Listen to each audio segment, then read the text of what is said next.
সম্মানিত উপস্থিতি, আজকের ঐতিহাসিক তাফসীরুল কুরআন মাহফিলের সম্মানিত প্রধান আকর্ষণ সদর বগুড়া থেকে খ্যাতি সম্পন্ন মুফাসসির কুরআন বিশিষ্ট আলেম ইলম জনাব আলা হযরত মাওলানা মুজাহিদুল ইসলাম জিয়াদ সাহেব ঢাকা। জনাব হযরত মাওলানা মুজাহিদুল ইসলাম জিয়াদ সাহেব ঢাকা হুজুর আমাদের মাঝে উপস্থিত হয়েছেন। হুজুরের আলোচনার পূর্বে একটি ইসলামী সঙ্গীত পরিবেশন করবেন সদর কক্সবাজার ঈদগাহ থেকে আগত প্রিয় ভাই হারুনুর রশিদ, প্রিয় ভাই মোহাম্মদ হারুনুর রশিদ।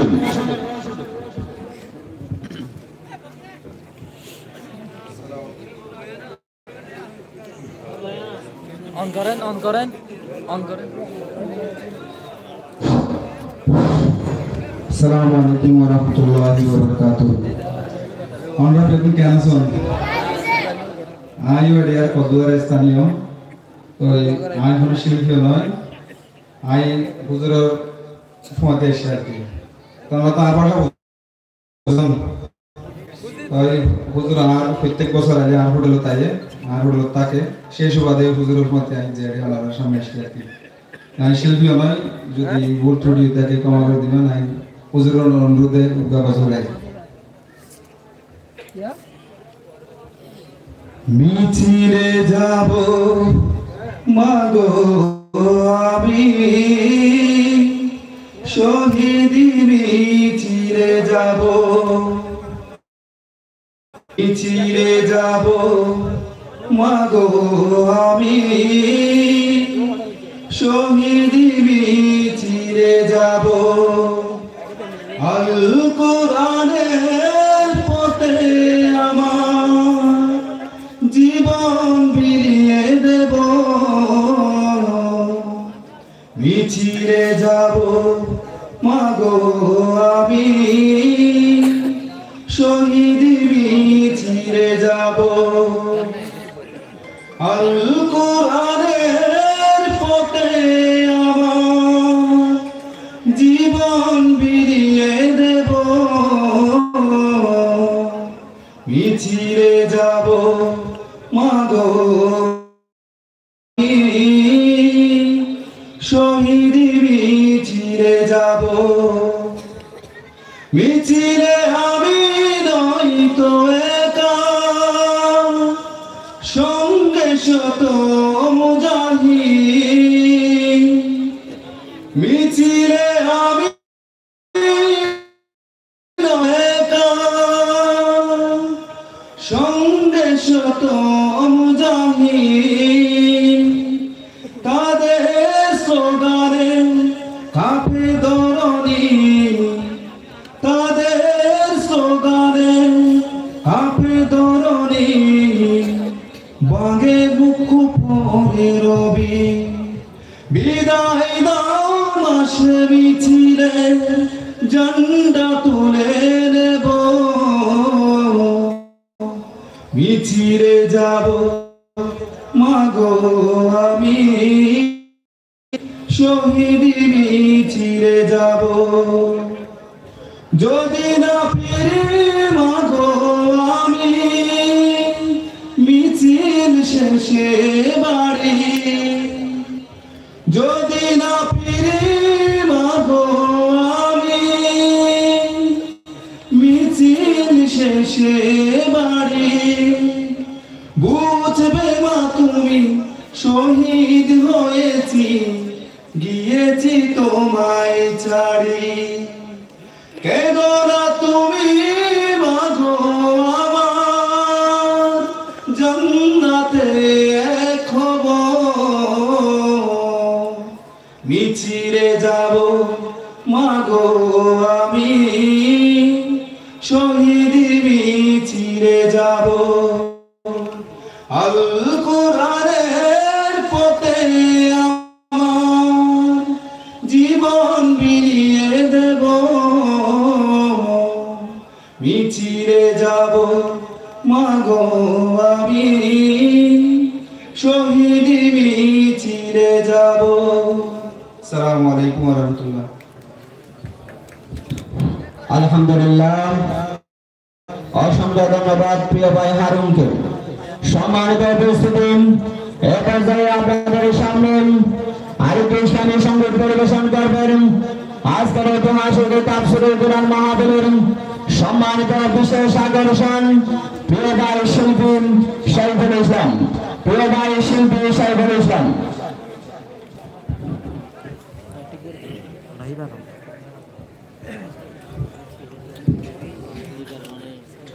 আসসালামু আলাইকুম ওয়া রাহমাতুল্লাহি ওয়া বারাকাতুহু।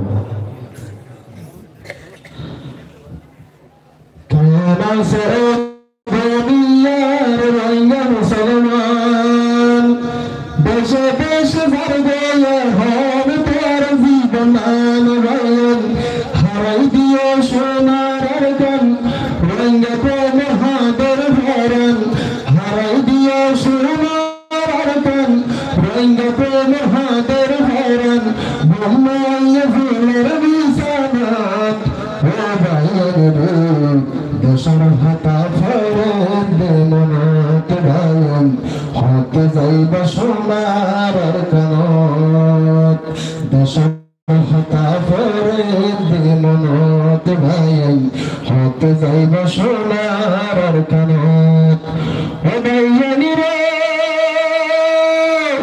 সিরাতুল বড় ভাইয়া মা বাপের আদর ভাইয়া ভাই বলল মনের সুখে দেশ দিবারাইয়া ভাইয়ানি রে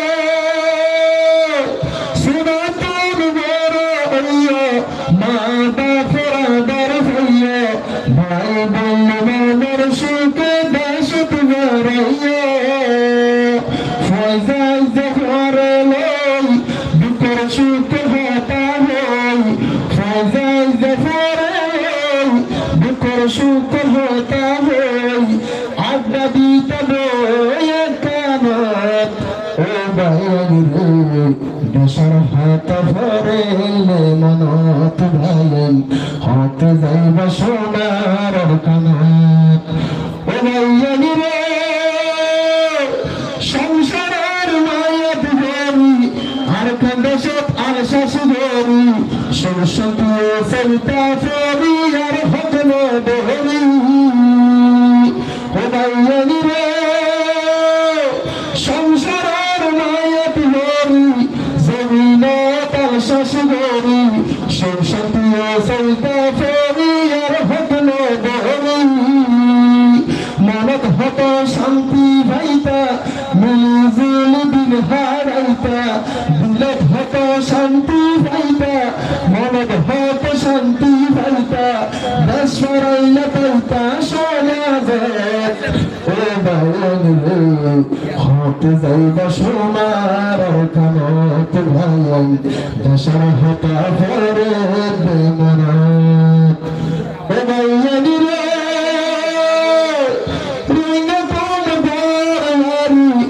সম্মতি সারি জলম গরু সোনার কোন মেয়ের হারি ও ভাইয়ানি রে রিঙ্গ কোন বড় নারী সম্মতি সারি জলম গরু সোনার কোন মেয়ের হারি সোনা জাদু ফেললে নারী মানব বেগুনি ফেললে হারি সোনা জাদু ফেললে নারী মানব বেগুনি ফেললে হারি শেষ বলিল না বইল ইজ্জত ও ভাইয়ান রে হতে যাইব সোনার কানত ভাইয়ান দেশর হতা ভরে বেমনাত ও ভাইয়ান রে কিয়ে মইজে হালত হরি কিয়ে মইজে অইনত হরি মরত ফেলে সদর ভাবিত সিনা দরবুরি ও ভাইয়ান রে কিয়ে মইজে অইনত হরি কিয়ে মইজে হালত হরি মরত ফেলে সদর ভাবিত সিনা দরবুরি বাগদাদার হবরস্তান আসে সোনালিয়ার কান বাগদাদার হবরস্তান আসে সোনালিয়ার কান জাইনাবের বলতাম জিয়ারত ও বায়নি রে হত যাইবা সোনার কানত ভাই বসর হাতা ফেরত দেবনা ও বায়নি রে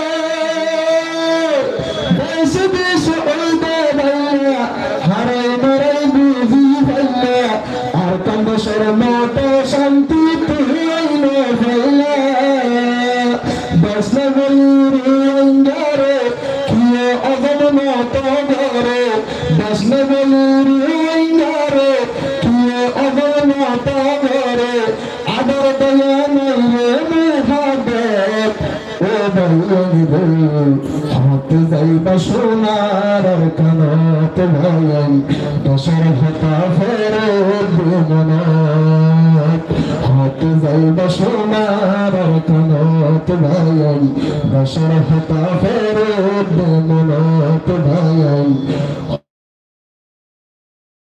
সোনার কানত। আসসালামু আলাইকুম রহমতুল্লাহি ওয়া বারাকাতুহু। আলহামদুলিল্লাহ সুম্মা আলহামদুলিল্লাহ।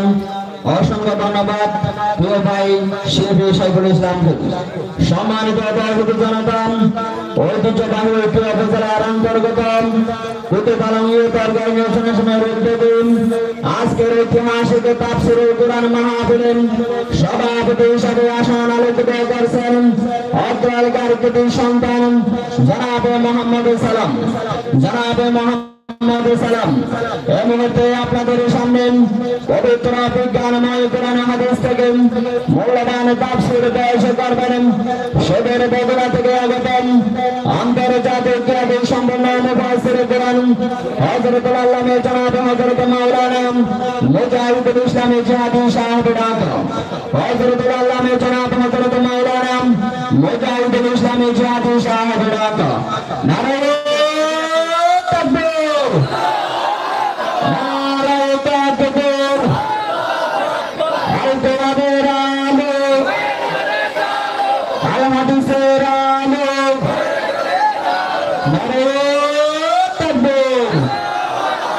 আমি মোহতরাম হুজুরকে হুজুরের গুরুত্বপূর্ণ বয়ান পেশ করার জন্য মাহফিল বাস্তবায়ন কমিটির পক্ষ থেকে সকলে অনুরোধ জানাচ্ছি।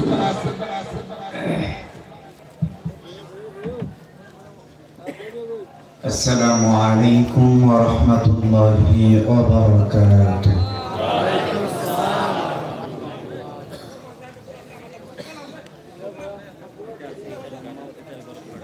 إن الحمد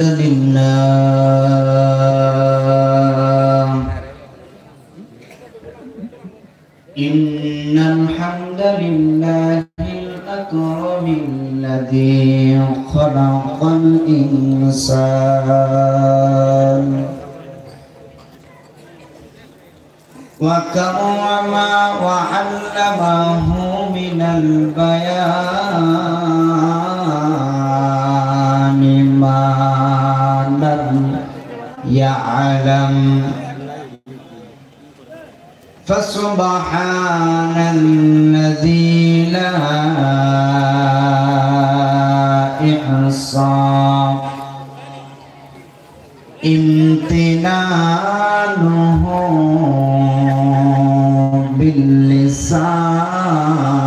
باللسان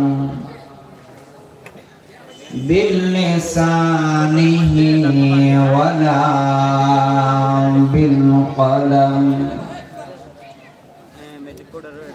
ونشهد أن لا إله إلا الله وحده لا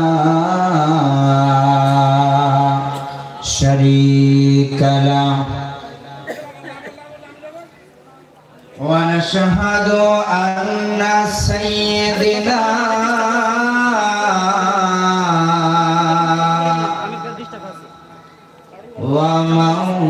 ومولانا محمدا عبده ورسوله الذي أرسله بالهدى بشيرا ونذيرا وداعيا إلى الله بإذنه وسراجا وقمرا منيرا فقد قال الله تبارك وتعالى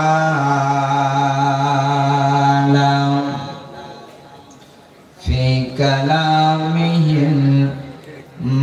المجيد والفرقانه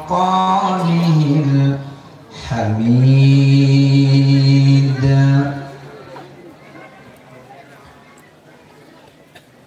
أعوذ بالله من الشيطان الرجيم بسم الله الرحمن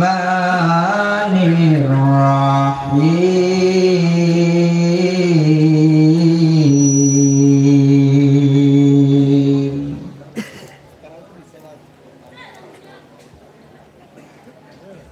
والذين جاهدوا فينا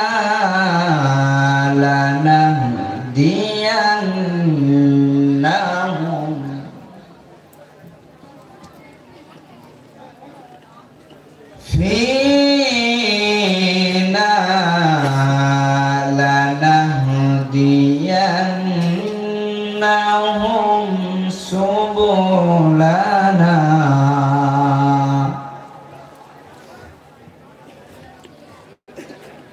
وإن الله لمع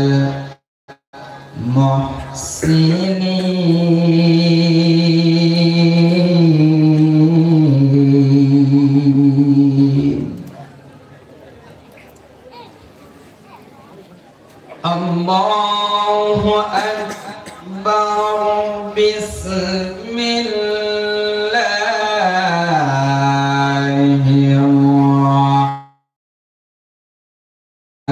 الرحمن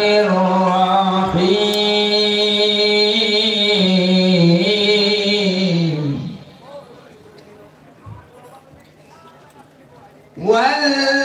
والذين جاهدوا فينا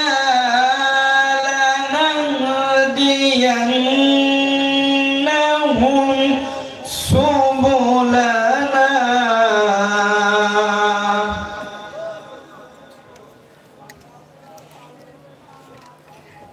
والذين جاهدوا فينا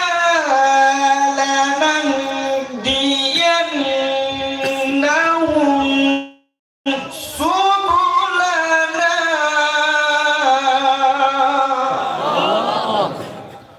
وإن الله لمع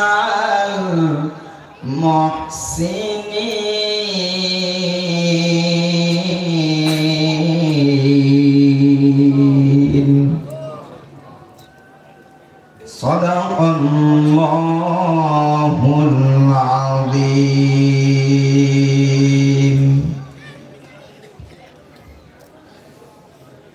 পৃথিবী থেকে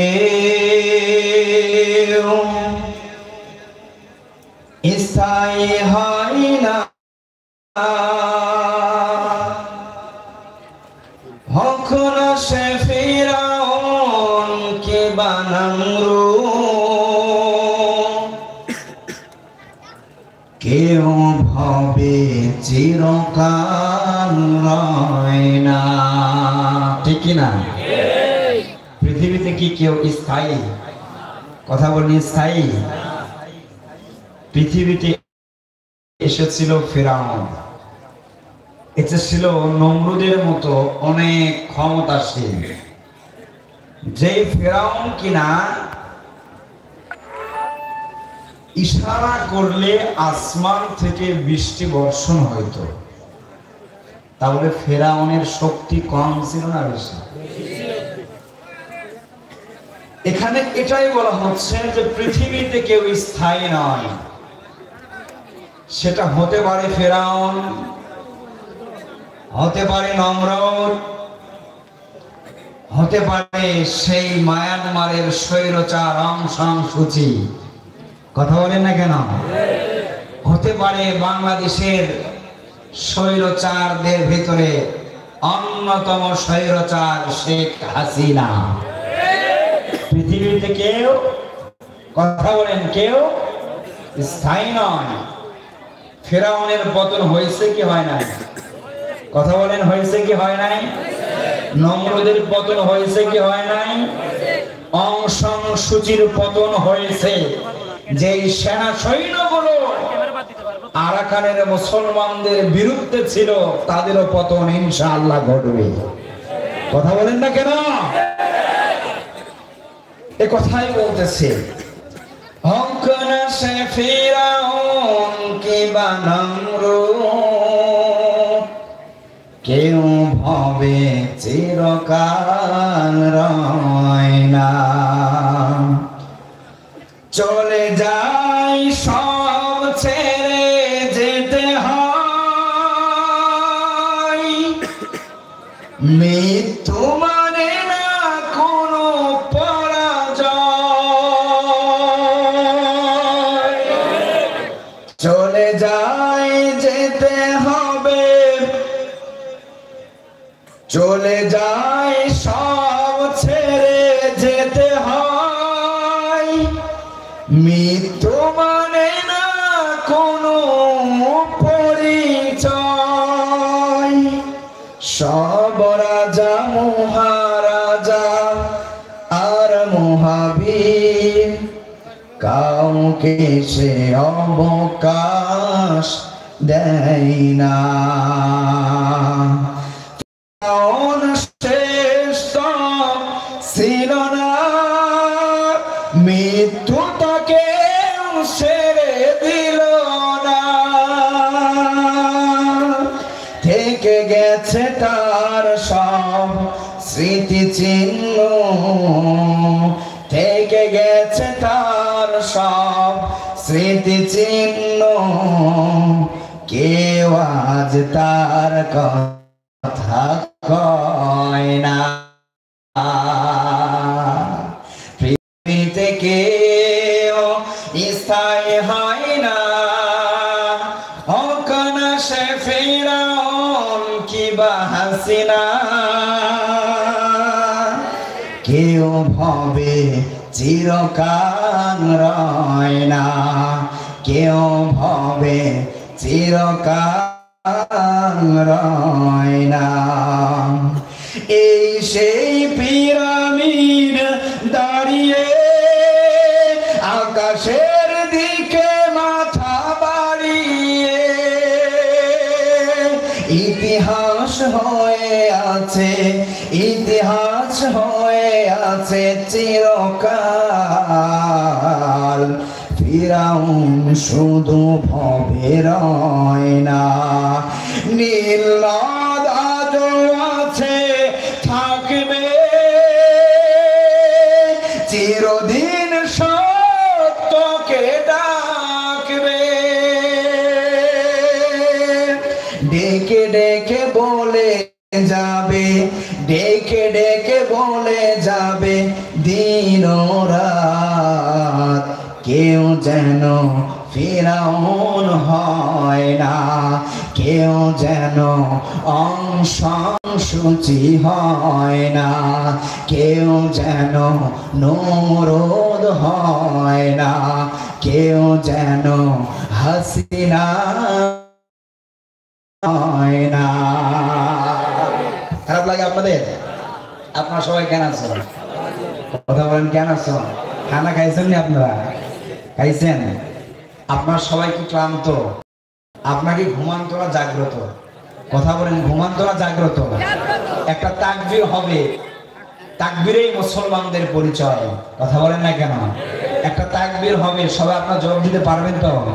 লিল্লাহে তাকবীর, লিল্লাহে তাকবীর। মুসলমান আজও আছে। কথা বলেন না কেন? রোহিঙ্গা মুসলমান যতদিন পর্যন্ত বেঁচে আছে ঈমানের শক্তি নিয়ে বেঁচে থাকবে, কোন জালিম বেঈমানদের সামনে মাথা নত করবে না। কথা বলেন, মাথা নত করতে রাজি আছেন? বিশ্বকবি, কবি সম্রাট আল্লামা ইকবাল বলছেন, বাতিল সে দবনে ওয়ালে আয়া সে মানে হি হাম সবার কর চুকা হে তো ইমতিহান। বিশ্বকবি, কবি সম্রাট আল্লামা ইকবাল বলে দিয়েছেন, মুসলমানদের শরীরে এক ফোঁটা রক্ত থাকাকালীন কোন জালিম বেঈমানদের সামনে মাথা নত করবে না। কথা বলেন না কেন? আমরা মুসলমান পরিচয় দিতে চাই, শরীরে যতদিন পর্যন্ত রক্ত আছে কোন বেঈমানদের সামনে মাথা নত করব না। মুসলমান কারা কারা তাকবীর দিয়ে প্রমাণ করে দেব, লিল্লাহে তাকবীর। আমাদের ধ্বনিতে প্রকম্পিত হতে হবে আসমান জমিন। আল্লাহ পাক রব্বুল আলামিন একটি সূরা নাজিল করেছেন, নাম তার জিলজাল। ইজা জুলজিলাতিল আরদু জিলজালাহা। আপনারা অবগত আছেন বিগত কয়েকদিন আগে ভূমিকম্প হয়েছে না হয় না? কথা হয়েছে না? ভূমিকম্প যখন হবে জালজালা বলা হয়েছে। কিয়ামতের আগে সব কিছু ধ্বংস হয়ে যাবে। কি হয়ে যাবে? আপনাদের মনের যে একটা আকাঙ্ক্ষা, আশা আছে আপনাদের জন্মভূমি আরাকানে যাবেন, যদি কিয়ামত পর্যন্ত না যেতে পারেন, কিয়ামত হয়ে গেলে কি আশা থাকবে? কথা কন না কেন? আশা থাকবে না। আল্লাহ পাক রব্বুল আলামিন শেষ জামানার কিছু কিছু আলামত দিয়েছেন, সে আলামত গুলো আজকে আমরা প্রকাশ পাই। কথা বলেন, শেষ জামানায় সব থেকে কমন একটি কথা, উঁচু উঁচু ইমারত হবে, বিল্ডিং হবে। কি হবে? যারা সমাজের ভিতরে মূর্খ, কি সমাজের ভিতরে যারা মূর্খ, এই মূর্খগুলো নেতৃত্ব দিবে, সমাজ চালাবে। অথচ কোরআন বলে সমাজের নেতৃত্ব দেবে একজন আলেম। কথা বলেন, একজন ইমাম সমাজের নেতা হবে। আজকে ইমামদের দাম আসেনি। একটা কি জানেন আপনারা? একটা কথা জানেন যে আলেমদের সম্মান এত বেশি করা হয়েছে। আপনার রোহিঙ্গা মুসলমান যখন ওপার থেকে আপনারা প্রবেশ করেছিলেন, আচ্ছা আপনারা বলেন তো, আপনারা সর্বপ্রথম এই বাংলাদেশে এসে কাদেরকে পাশে পেয়েছিলেন? সন লাগবেন না? বাংলাদেশের আলেমরা অনেক আন্তরিকতা। কথা বলেন না কেন? এই আরাকানের মুসলমানেরা যখন বাংলাদেশে প্রবেশ করে, সর্বপ্রথম তাদের জন্য সাহায্য, ত্রাণ, অনেক কিছু নিয়ে বাংলাদেশের আনাচে কানাচে বিভিন্ন জেলা থেকে আলেমরা আপনাদের কাছে ছুটে এসেছে। কথা বলেন, বাংলাদেশের আলেমরা আপনাদের পাশে দাঁড়িয়েছে। তবে একটা জিনিস আপনাদের ভিতরে, একটা খুব একটা কমন জিনিস আমরা দেখতে পাই, এই বাংলাদেশের মানুষগুলো আপনাদেরকে জায়গা দিয়েছেন, সুন্দর সাবলীল একটি পরিবেশ আপনাদেরকে দিয়েছেন। আপনাদের রোহিঙ্গা ভাইদের ভিতরে, মুসলিমদের ভাইদের ভিতরে, জানি না তারা কেমন, আমাদের বাংলাদেশের অনেক ভাইদেরকে নিয়ে আসতেছে, গুম করতেছে, আটক করতেছে, টাকার দাবি করতেছে। কথা বলেন না কেন? আছে না এমন? আপনারা কি এগুলোকে চেনেন না? কথা বলেন, চেনেন না? অনেকেই চেনেন, তারা হয়তো ভয়ঙ্কর, হিংস্র, ফলে তাদেরকে আপনারা কিছু বলতে পারেন, লুকায়া চাপায়া এদেরকে প্রশাসনে ধরায় দেওয়া দরকার। কথা বলেন না কেন? একটা প্রবাদ আছে, একটা কথা আছে, আমাদের বাংলাদেশের একটা আঞ্চলিক ভাষা আছে, দোষ করে বেহুদা, গাল খায় গোষ্ঠী সুদা। মানে কি জানেন, একজনে দোষ করিব পুরো রোহিঙ্গা মুসলমান সবাই কি খারাপ নেই? কথা কন নাকি? সবাই খারাপ? রোহিঙ্গা মুসলমান আপনারা তো সব চাইতে অত্যাচারিত, নিপীড়িত, আপনারা জুলুম, একজন আপনাদের উপরে জুলুম করেছে, আপনারা মাজলুম। কথা বলেন, আপনারা মাজলুম। মাজলুমদের দোয়া আল্লাহ পাক রব্বুল আলামিন কবুল করে নেন।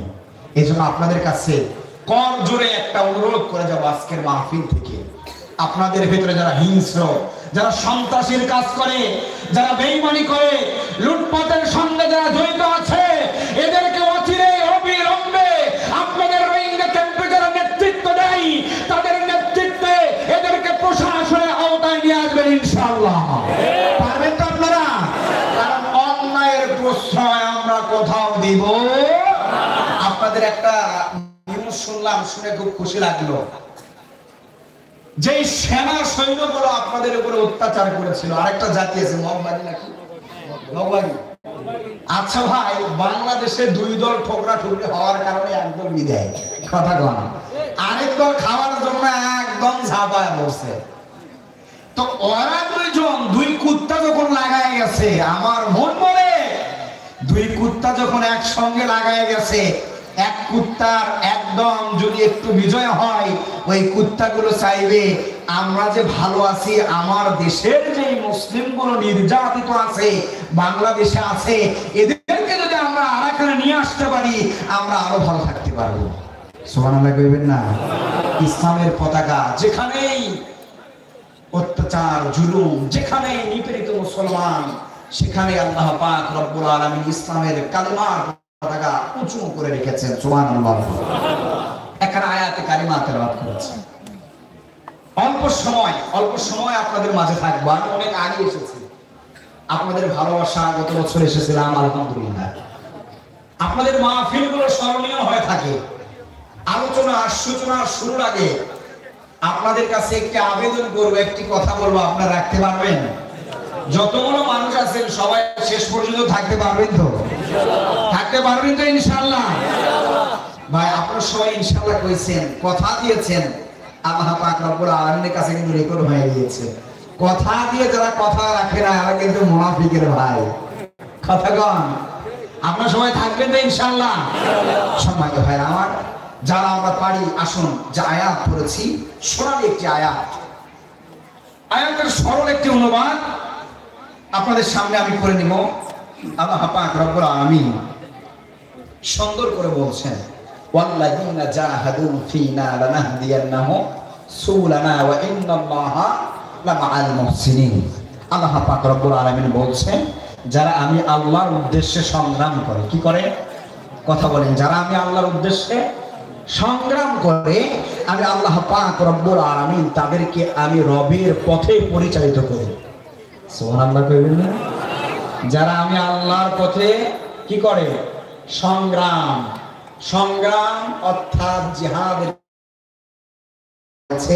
গত বছর আপনাদের সামনে জিহাদে আলোচনা কিছু করেছিলাম, তারপরে আমাকে আবারও বলা হয়েছে আপনি জিহাদ সম্পর্কে কিছু আলোচনা করবেন। কারণ মুসলমানরা ইসলামের 5টি স্তম্ভ আছে, নামাজ, রোজা, হজ, যাকাতের পাশাপাশি আমরা জিহাদের কথা মুসলমানরা ভুলে যাই। কথা বল না কেন?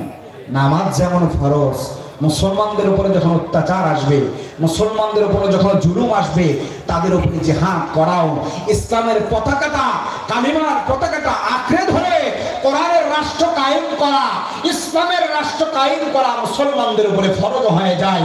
ফলে তাদের উপরে জিহাদ আল্লাহ পাক রব্বুল আলামিন ফরজ করে দেয়। আমার সঙ্গে সবাই পড়েন, আউযু বিল্লাহি মিনাশ শাইতানির রাজীম। বিসমিল্লাহির রাহমানির রাহিম। ওয়াল্লাযীনা জাহাদু ফীনা লানাহদিয়ান্নাহুম সুবুলানা ওয়া ইন্নাল্লাহা লামাআল মুহসিনিন।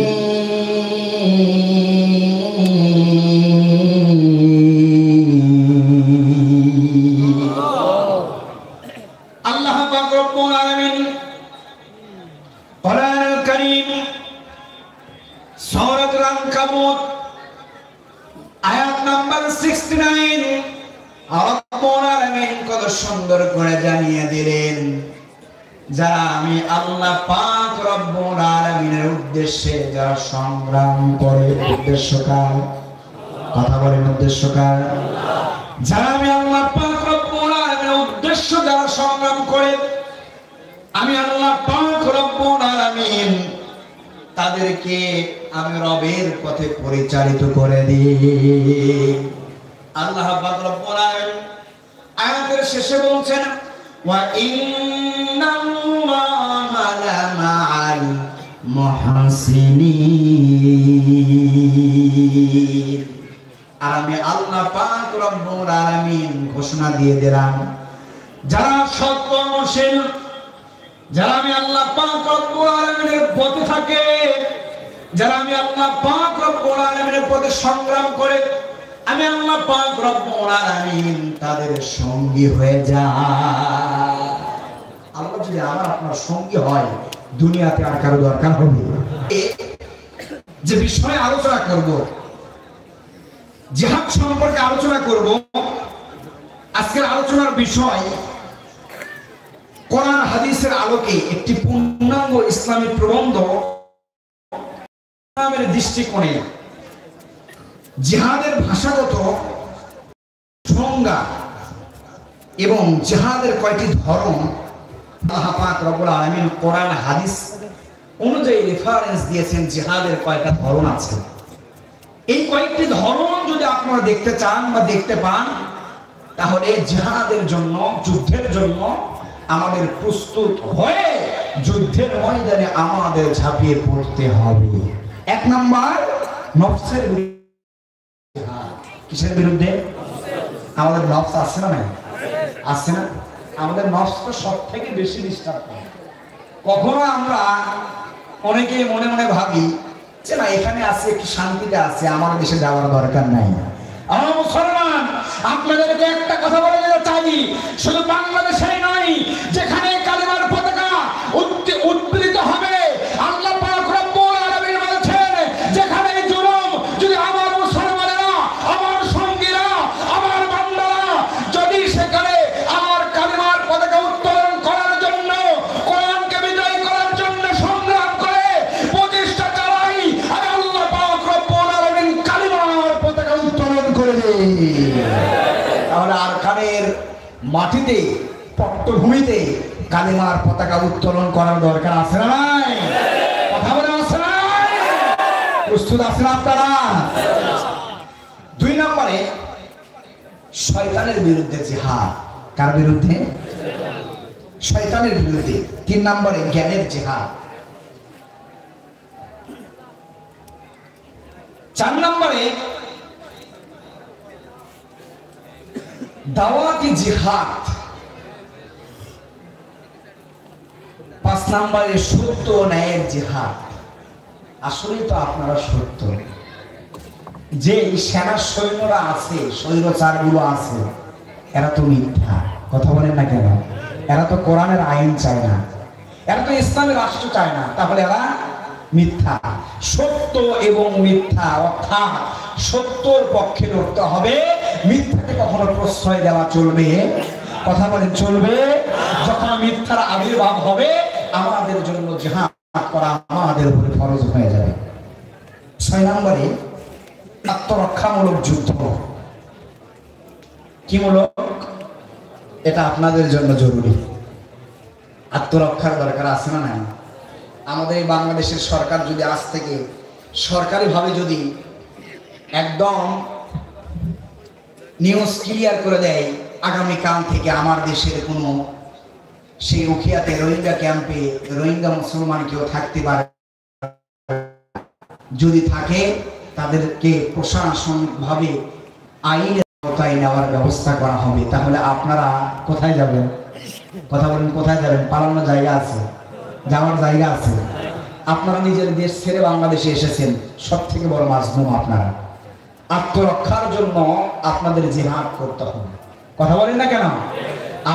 আপনাদের কাছে একটা কথা বলবো, আত্মরক্ষার জন্য বাংলাদেশে জিহাদ নয়, আত্মরক্ষার জন্য যদি জিহাদ করতে হয়, আরকানের মুসলমানেরা আরকানে ফিরে যাওয়ার জন্য যুদ্ধ করা আমাদের জন্য ফরজ। সম্মানিত ভাইরা আমার, আল্লাহ রাব্বুল আলামিন কোরআনুল কারীমের ভিতর বলে দিয়েছেন, ওয়াল্লাযীনা জাহাদু, যারা আমি আল্লাহ পাক রব্বুল আলামিনের রাস্তায় সংগ্রাম করে, ওয়াল্লাযীনা জাহাদু ফীনা লানাহদিয়ান্নাহুম সুবুলানা ওয়া ইন্নাল্লাহা লামাআল মুহসিনিন। আমি আল্লাহ পাক রব্বুল আলামিন জানিয়ে দিলাম, যারা আমি আল্লাহ পাক রব্বুল আলামিনের রাস্তায় জিহাদ করে, আমি আল্লাহ পাক রব্বুল আলামিন জানিয়ে দিলাম, আমি আল্লাহ পাক রব্বুল আলামিন তাদেরকে আমি আল্লাহর রাস্তায় পরিচালিত করব। তাদেরকে আমি আল্লাহ পাক রব্বুল আলামিনের রাস্তায় পরিচালিত করব। আবার আমি জানিয়ে দিলাম, ওয়া ইন্নাল্লাহা লামাআল মুহসিনিন, আমি আল্লাহ পাক রব্বুল আলামিন তাদের সঙ্গী হয়ে যাব, বন্ধু হয়ে যাব। আল্লাহর রাস্তায় সংগ্রাম করতে হবে। সাহাবা আজমাইনগণ আল্লাহ পাক রব্বুল আলামিনের রাস্তায় সংগ্রাম করেছেন, জিহাদ করেছেন, যুদ্ধ করেছেন।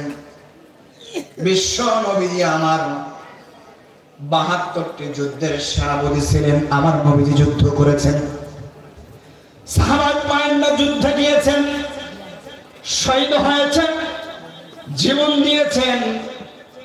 আমরা যারা মুসলমান আছি, শুধু বাংলাদেশের মুসলমান নয় আর পৃথিবীর মুসলমান নয়, আমরা রোহিঙ্গা মুসলমান যারা আছি, ঈমান বাঁচানোর ক্ষেত্রে, ইসলামের রাষ্ট্র কায়েমের ক্ষেত্রে আমাদেরও যুদ্ধের ময়দানে রেডি হয়ে যাওয়া জরুরি। আমার বর্তমান আমার প্রিয় ভাইয়েরা, আল্লাহ পাক রব্বুল আলামিনের সাহাবী, দুইজন সাহাবী ছিল। আপনাদেরকে ঘটনাগুলো বলবো। আল্লাহর নবীজির দুইজন সাহাবী ছিল। একজনের বয়স 12 বছর, আরেকজনের বয়স 13 বছর। দুজন ভাই। দুইজন কি? দুইজন ভাই। একজনের বয়স 11, অন্যজনের 11 আর 13 বছরে। কত বড়? বড় নি? ছোট না? কথা বল না কেন? ছোট না? দুই ভাই, ঈমানের কেমন পাওয়ার! যুদ্ধে যাওয়ার জন্য, জিহাদ করার জন্য তাদের মনের কেমন আশা! আমি বলবো, আপনারা শুনবেন, কথা বলেন, শুনবেন। বিশ্ব নবীর সাহাবী, একজনের বয়স 11 বছর, অপরজনের বয়স মাত্র 13 বছর। বদর নামক প্রান্ত থেকে ডাক এসে গিয়েছে। মাআজ আর মুআজ, দুই ভাই, বিশ্ব নবীর সাহাবী। হযরত মাআজ আর মুআজ রাদিয়াল্লাহু তাআলা আনহু বদরের যুদ্ধের যখন দামাদন বেজে গেল, বিশ্ব নবীজি মসজিদে নববীর ভিতরে সাহাবা আজমাইনদেরকে বললেন, তোমরা কারা কারা বদর নামক প্রান্তে যেতে চাও? বিশ্ব নবীজি মক্কা থেকে মদিনায় হিজরত করলেন। মক্কা থেকে মদিনায় হিজরত করার পরে বদর নামক প্রান্তরে চলে যাবেন। সাহাবা আজমাইনদেরকে নিয়ে গেলেন। বিশ্ব নবীজি বদরের প্রান্তরে রেডি হয়ে আছে। সমস্ত সাহাবী বদরের প্রান্তরে রেডি হয়ে যাওয়ার পরে দুইজন ছোট্ট, দুইজন বিশ্ব নবীজির সাহাবী বিশ্ব নবীজিকে ডেকে ডেকে বলে, হুজুর, আপনি কি মনে করেছেন আমরা বুঝি যুদ্ধের ময়দানে যেতে পারবো না? আমরা বুঝি জিহাদ করতে পারবো না? আমাদের দুইজনকে আপনাকে নিয়ে যেতে হবে। আমরাও যুদ্ধের ময়দানে যেতে চাই, আমরা জিহাদ করতে চাই। যুদ্ধের ময়দানে যাবেন।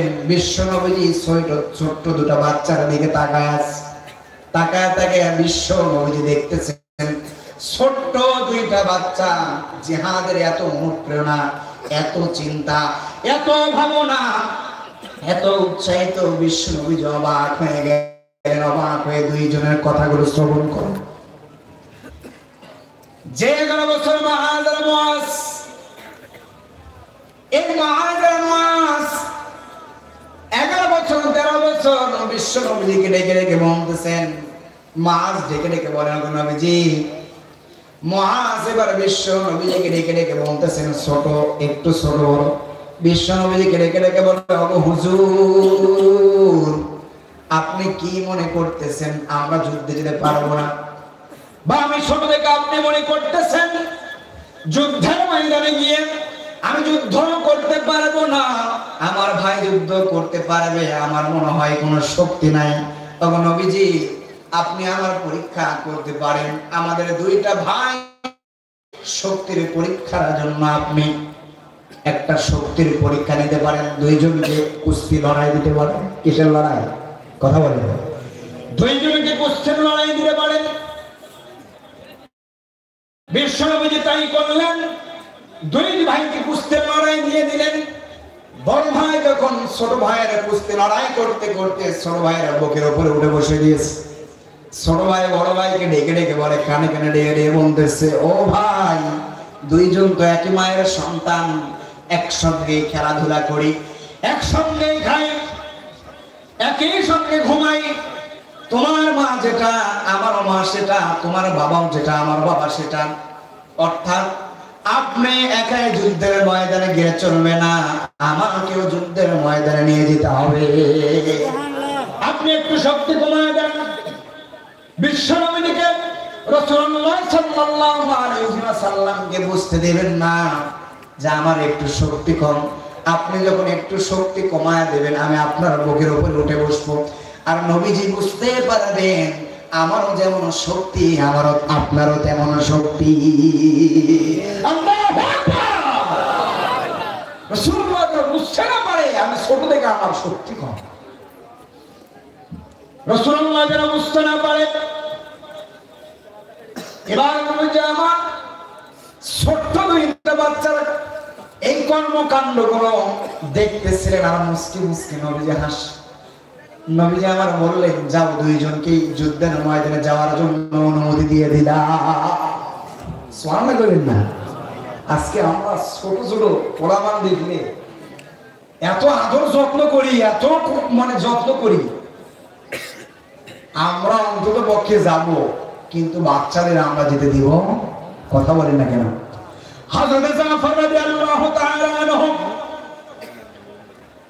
সেনাপতির দায়িত্ব পাওয়ার পরে মুতার যুদ্ধে হযরত জাফর রাদিয়াল্লাহু তাআলা আনহুর শেষ ওসিয়ত ছিল বিবির কাছে, আমার প্রাণের বিবি, আমি যে পথে যাইতেছি আমার সন্তানকেও তুমি সেই পথে বড় করবা, লালিত পালিত করবা। তাহলে আপনি যে পথ অনুসরণ করবেন আপনার সন্তানদেরকেও সেই পথ অনুসরণ করানোর দরকার আছে না নাই? আমার বন্ধুগণ, বিশ্ব নবীর দুইজন সাহাবী মুআজ আর মুআজ যুদ্ধে চলে গেলেন। দুইজনকে নবীজি অনুমতি দিয়ে দিলেন, অর্ডার দিয়ে দিলেন। বদর যুদ্ধ শুরু হয়ে গিয়েছে। মুআজ আর মুআজ ছোট্ট দুইজন ভাই রাসূলুল্লাহ সাল্লাল্লাহু আলাইহি ওয়াসাল্লামের বৃদ্ধ একজন সাহাবীকে ডেকে ডেকে বলতেছেন, ওগো নবীজির বৃদ্ধ সাহাবী, এই যুদ্ধের ময়দানে আবু জেহেলকে আমরা একটু দেখতে চাই। বিশ্ব নবীর সাহাবী ছোট্ট দুইটা বাচ্চাকে দেখে বলে, আবু জেহেলকে তোমরা কি করবা? আবু জেহেলকে তোমাদের কি দরকার? এবার ছোট্ট দুইটা বাচ্চা বলতেছে, আবু জেহেলকে আমার দরকার আছে। আর আমরা শুনেছি আবু জেহেল নাকি আমার নবীকে সব চাইতে বেশি কষ্ট দিয়েছে। সুবহানাল্লাহ। আমরা শুনেছি আবু জেহেল নাকি আমার নবীজিকে সব চাইতে বেশি কষ্ট দেয়, আমার নবীজিকে লাঞ্ছিত করে, আমার নবীজিকে মারধর করে, আমার নবীজিকে আঘাত করে, আমার নবীজির উপর আঘাত করার চেষ্টা করে, আমার নবীজিকে হত্যা করার চেষ্টা করে। আবু জেহেলকে দেখতে চাই, এই কথা যখন বললেন আবু জেহেলকে দেখায় দিলেন। বিশ্ব নবীর সাহাবী ছোট্ট বাচ্চাকে দেখে দেখে বলে, ওই যে দেখতেছো ঘোড়ার পিঠের উপরে বসে যিনি আছে, আর চতুর্পাশ থেকে ঘেরাও করে কাফের বেঈমানরা ঘেরাও করে আছে। ঘোড়ার পিঠের উপরে যেই বসে আছে ইনি হলো কাফেরদের শিষ্যরা আবু জেহেল। অমনি দুইটা বাচ্চা দৌড় দিয়ে গেছে আবু জেহেলের কাছে। সুবহানাল্লাহ, সুবহানাল্লাহ আসতে কোন না। দুইটা বাচ্চা চলে গেল আবু জেহেলের কাছে। আবু জেহেলের কাছে যাওয়ার পরে দুইটা বাচ্চার টার্গেট, এরা আমার নবীজিকে সবচেয়ে বেশি কষ্ট দেয়, আমার নবীজিকে কষ্ট দেয়, আমার নবীজিকে লাঞ্ছিত করে।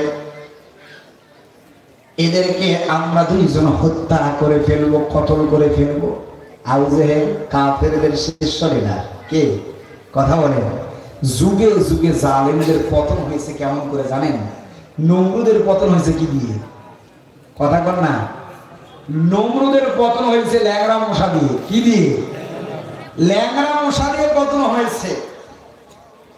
আর ফিরাউনের পতন যখন হয়েছে নীল নদে চুবড়ায় চুবড়ায় পানির ভেতরে, তখনও ফিরাউন হযরত মুসা আলাইহিস সালামকে ডাকতেছিলেন। আল্লাহ বলে, ফিরাউন তুই তো বড় ভুল করছিস, মুসাকে যদি না ডেকে আমি আল্লাহ পাক রব্বুল আলামিনকে ডাকতি, আমি আল্লাহ তুই ফিরাউনকে আমি আল্লাহ পাক রব্বুল আলামিন উদ্ধার করতাম। সুবহানাল্লাহ কইবেন না? আমার মন বলে আপনারা যদি আল্লাহকে ডাকার মতো ডাকতে পারেন, ও মুসলমান, আপনারা যদি আল্লাহকে ডাকার মতো ডাকতে পারেন, আরাকানের জমিনেও কালিমার পতাকা উত্তোলন হবে। আপনারা তো মনে হয় আল্লাহকে সেইভাবে ডাকেন না। ফিরাউনের কাছে তার অনুসরণকারীরা যখন পানি চাইতো, খোদা দাবি করছিল, বলে আমার রব্বু কুমর আর আমি তোমাদের খোদা। আমাদের রব কে? কথা বলেন, আমাদের রব কে? আমাদের রব এক, তিনি একক অদ্বিতীয়। কুল হুয়াল্লাহু আহাদ আল্লাহুস লাম ইয়ালিদ ওয়া লাম ইয়াকুল লাহু কুফুয়ান আহাদ। তিনি এক অদ্বিতীয়, লা শারীক, তার কোনো শরীক নাই, তার কোনো সন্তান নাই, তার কোনো বিবি বাচ্চা দুনিয়াতে, কথা বলেন না কেন, নাই। তিনি লা শারীক, তিনি একক, তিনি এক। ফিরাউনের কাছে যখন তার উত্তরসূরিগুলো এসে পানি চাইতো, ফিরাউন জঙ্গলের গহীন কিনারায় চলে যাইত, আল্লাহকে ডেকে ডেকে বলতেছে, রব তুমি তো জানো আমি তো ফিরাউন, আমি তো রব হওয়ার যোগ্যতা না, এখন আমি নিজেকে খোদা বলে ডাকছি, আমার অনুসরণকারীরা পানি চেয়েছে, আপনি যদি পানি না দেন আমি তো নিজেকে রব বলে দাবি করলাম। এটা তারা বিশ্বাস করতো না। কি করতো না? এরা বিশ্বাস করতো না। আল্লাহ পাক রব্বুল আলামিন ফিরাউনকে ডেকে ডেকে বলে, ফিরাউন রে, তুই দুনিয়া চাস না আখিরাত চাস? বলে, আমি দুনিয়া চাই, আখিরাত আমার লাগতো না। ফলে আল্লাহ পাক রব্বুল আলামিন ফিরাউনকে দুনিয়া দিয়ে দিয়েছিল। আর দুনিয়া মাজরাআতুল আখিরা, এই দুনিয়া জান্নাতের ফসল ফলাইবার জায়গা। যারা নেক কাজ করবে দুনিয়াতে, জান্নাতে তাদের জন্য একটি ঘর হয়ে যাবে, বাড়ি হয়ে যাবে। যারা দুনিয়াতে খারাপ কাজ করবে তাদের জন্য আল্লাহ পাক রব্বুল আলামিন জাহান্নাম মাটির তলদেশে রেডি করে রেখেছেন। সুবহানাল্লাহ বলবেন না? আল্লাহ পাক রব্বুল আলামিন আসমান বানাইছেন, জমিন বানাইছেন, পশু পাখি বানাইছেন, সমুদ্র সাগর সব কিছু সৃষ্টি করার পরে আল্লাহ কোথাও বলেন নাই যে আমি সমুদ্র পাহাড় পর্বত আসমান জমিন সুন্দর করে বানাই না। আল্লাহ পাক রব্বুল আলামিন বলছেন, বান্দারে আমি তোমাদেরকে বড় সুন্দর করে বানাইছি। সুবহানাল্লাহ, আমি তোমাদেরকে বড় সুন্দর করে বানাইছি। আল্লাহ পাক রব্বুল আলামিন আসমান সৃষ্টি করে বলেন নাই আসমান আমি সুন্দর করে সৃষ্টি করেছি। আল্লাহ পাক রব্বুল আলামিন জমিন সুন্দর করে বলেন নাই আমি জমিন সুন্দর করে বানাইছি। পাহাড় পর্বত আল্লাহ পাক রব্বুল আলামিন সৃষ্টি করে বলেন নাই আমি পাহাড় পর্বত বড় সুন্দর করে বানাইছি। আমি আল্লাহ পাক রব্বুল আলামিন মানুষদেরকে বলে দিলাম, মানুষরা রে আমি আল্লাহ পাক রব্বুল আলামিন তোমাকে বড় সুন্দর আকৃতি দিয়ে বড় মোহাব্বত করে মায়া করে আমি আল্লাহ পাক রব্বুল আলামিন তোমাকে বানাইছি। এই দুনিয়া থাকার জায়গা নয়, দুনিয়া বড় স্বার্থপর, দুনিয়া কাউকে জায়গা দেয় না, এই দুনিয়া টাকাওয়ালা কেউ জায়গা দেয় না, এই দুনিয়া নমরুদ কেউ জায়গা দেয় নাই, ফেরাউন কেউ জায়গা দেয় নাই। অংশম শ্বশুর পতন হয়েছে কি হয় না? ক্ষমতা আছে, কথা বলেন না কেন? ক্ষমতা আছে, সুখা সুরসুরি লাগছে, সুখ কি মাছের মতো, কথা বলেন না কেন? যারা মুসলমানদের নির্যাতন করেছে, মা বোনদের উপরে গণধর্ষণ চালিয়েছে, যারা মুসলমানদের উপরে যুদ্ধ ঘোষণা করে দিয়েছিল, যুগে যুগে ফেরাউনের পতন হয়েছে, অংশম শ্বশুর পতন হয়েছে, সেনা সৈন্যদের পতন হবে, আর কানের মুসলমানেরা আর কানে ফিরে যাবে, ইসলামের রাষ্ট্র ঘোষণা হয়ে যাবে। পৃথিবীতে কেউ, কথা বলেন না কেন, কেউ স্থায়ী হোক না সে ফেরাউন কি বানো। তাহলে যে কথা বলতেছিলাম, বিশ্ব নবীজির দুইজন সাহাবী শর্ত মনে আছে? দুইজন সাহাবী মুআয আর মুআজ টার্গেট যুদ্ধের ময়দানে গিয়ে আবু জেহেলের দিকে, কারণ এরা নবীজিরে বড় কষ্ট দেয়। সুবহানাল্লাহ। কোন বিশ্ব নবীজির দুইজন সাহাবী হযরত মুআয আর মুআজ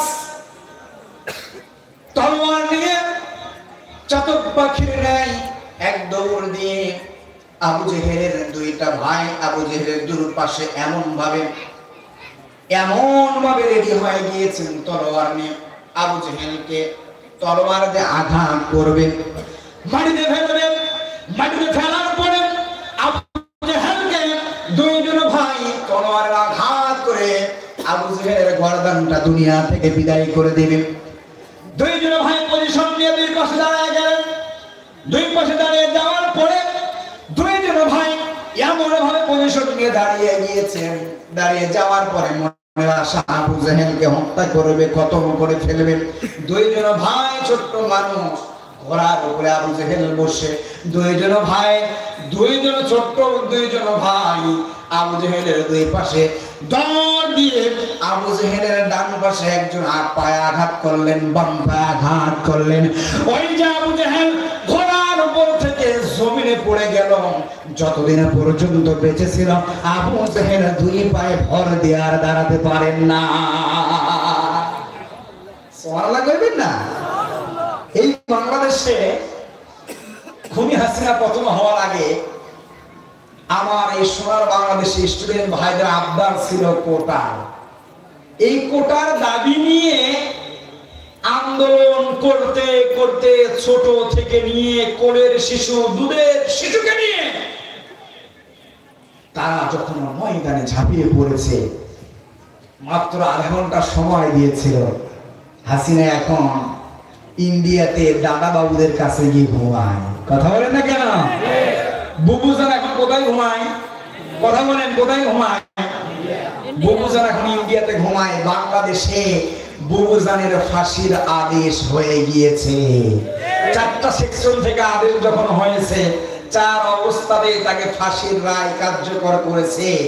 আমরা ইন্ডিয়ার কাছে আজকে এই মাহফিল থেকে উদাত্ত আহ্বান জানাই, যারা যুগে যুগে স্বৈরাচার, যারা যুগে যুগে বেঈমান, যারা যুগে যুগে ইসলামের উপর আঘাত করে, এদেরকে ইন্ডিয়া যদি প্রশ্রয় দেয়, প্রয়োজনে ইন্ডিয়াকে আমরা বয়কট করব। বাংলাদেশের মুসলমানদের ইন্ডিয়ার কোনো দলের কোনো দরকার হবে না। আপনাদের কাছে আমরা উদাত্ত আহ্বান জানাবো, আমাদের দেশের বুবুজানকে আমাদের মাঝে ফিরিয়ে দেন। কতদিন আজ দেখি না, কথা বল না, বড় আফসোস লাগবে। কতদিন তোমার দেখি না বুবুজান, কতদিন তোমার আর কাউয়া কাদের তার নিউজ শুনি না। সম্মানিত ভাইয়েরা আমার, হযরত মুআয আর মুআজ বদরের যুদ্ধে যাওয়ার পরে আবু জেহেলকে টার্গেট করে আবু জেহেলের দুই পায়ে আঘাত করলেন, ধরাশয় হয় জমিনে এমন ভাবে পড়ে গেলেন, যতদিন পর্যন্ত আবু জেহেল বেঁচে ছিল দুইটা পায়ে ভর দিয়ে জমিনে আর দাঁড়াতে পারেন না। নমরুদ এসেছিল হযরত ইব্রাহিম আলাইহিস সালাতু ওয়াস সালাম মূর্তিগুলো ভেঙে ফেলার পরে তার নিজের পিতা আজর সহ সবগুলো সবাই হযরতে ইব্রাহিম আলাইহিস সালাতু ওয়াস সালামকে আগুনে নিক্ষেপ করার আদেশ দিয়ে দিলেন। তাদের মূর্তিগুলো ভেঙে ফেলেছেন আর হযরতে ইব্রাহিম আলাইহিস সালাতু ওয়াস সালামের চিন্তা ভাবনা আশা আকাঙ্ক্ষা ইসলামে মূর্তি জায়েজ নাই, লা শারীক, ইসলামে এক আল্লাহ। হিন্দুদের 360টি যেমন মূর্তি, কোথাও ইসলামের ভিতরে 300 আল্লাহ 300 গডের কথা লেখা নাই। আল্লাহ যেহেতু এক, আল্লাহ এক, দুনিয়াতে কোনো মূর্তিগুলো আল্লাহ হতে পারে না, গড হতে পারে না, সর্বশক্তিমান হতে পারে না। সবগুলো ভেঙে ফেললো। ইব্রাহিম আলাইহিস সালাতু ওয়াস সালামকে আগুনে ফেলার আদেশ দিয়ে দিলেন। আগুনে ফেলার আদেশ দিয়ে দেওয়ার পরে হযরত ইব্রাহিম আলাইহিস সালাতু ওয়াস সালামকে কাঠখণ্ডগুলো জড়ো করার পরে আগুনে ফেললেন। আল্লাহ পাক রব্বুল আলামিন আগুনকে অর্ডার দিলেন, সালাম, তুমি ইব্রাহিমের জন্য শান্তিদায়ক হয়ে যাও। সুবহানাল্লাহ। আগুন কি শান্তিদায়ক হয়েছে না হয় নাই? ও রোহিঙ্গা মুসলমান, আপনারা কামেরা বলি, আপনাদেরকে আমি একটা কথা বুঝাতে চাই, ওই আল্লাহ এখনো আছে না নাই? কথা বলেন, আছে না নাই? ওই আল্লাহকে যদি আপনারা ডাকার মতো ডাকতে পারেন, আল্লাহর কসম করে বলে আল্লাহি, আল্লাহ পাক রব্বুল আলামিন আপনাদের রোহিঙ্গাদের মুসলমানদের কবুল করে নেবে। আপনারা দোয়া করবেন তো ইনশাআল্লাহ? আমার বন্ধুগণ, হযরত মুআজ আর মুআজ আবু জাহেলকে আঘাত করার পরে কাফেরগুলো বুঝতে পারেন নাই এই দুইটা বাচ্চা এরা কাদের। কাফেররা এটা বুঝতে পারেন নাই। কাফেররা যখন এটা বুঝতে পারেন নাই, ফলে যখন আবু জেহেলের পায়ে আঘাত করলেন, আঘাত করার পরে জমিনে পড়ে যাওয়ার পরে অপর পাশ থেকে একজন সাহাবী হযরত মুআজ রাদিয়াল্লাহু তাআলা আনহু, ছোট্ট দুইটা ভাই যুদ্ধ চালাইতেছে।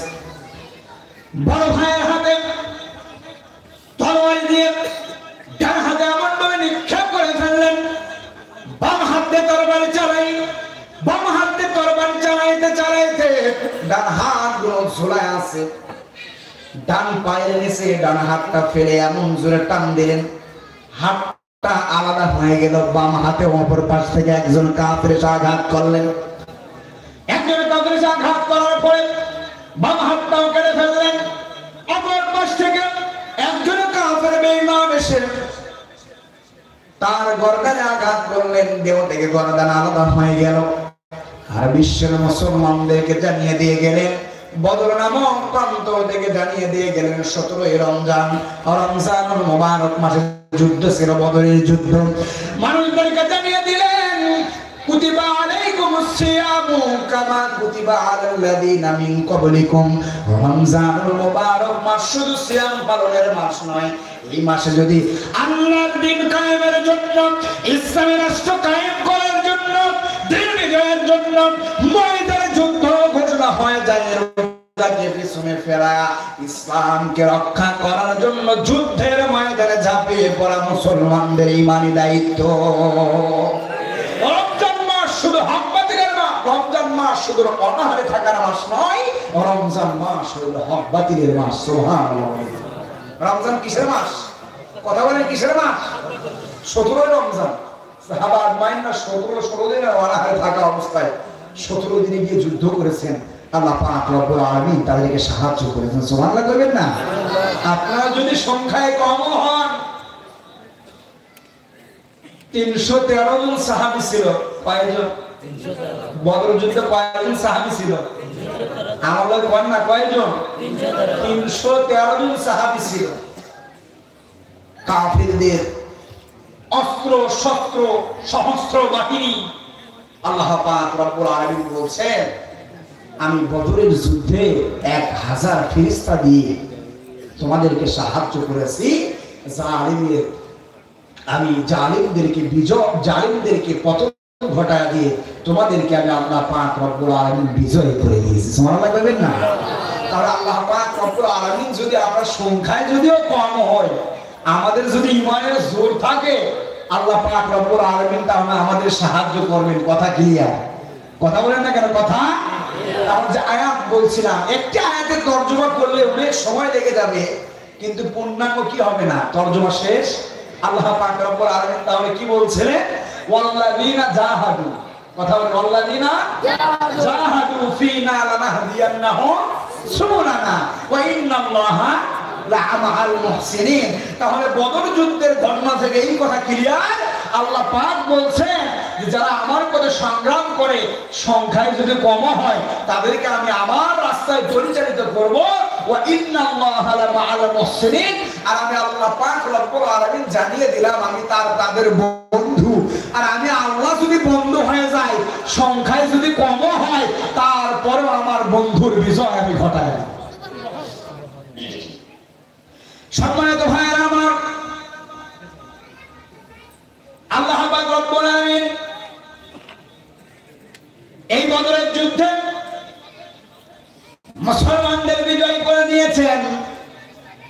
আল্লাহ পাক রব্বুল আলামিন বদরের যুদ্ধে মুসলমানদের বিজয় ঘটায় দিলেন।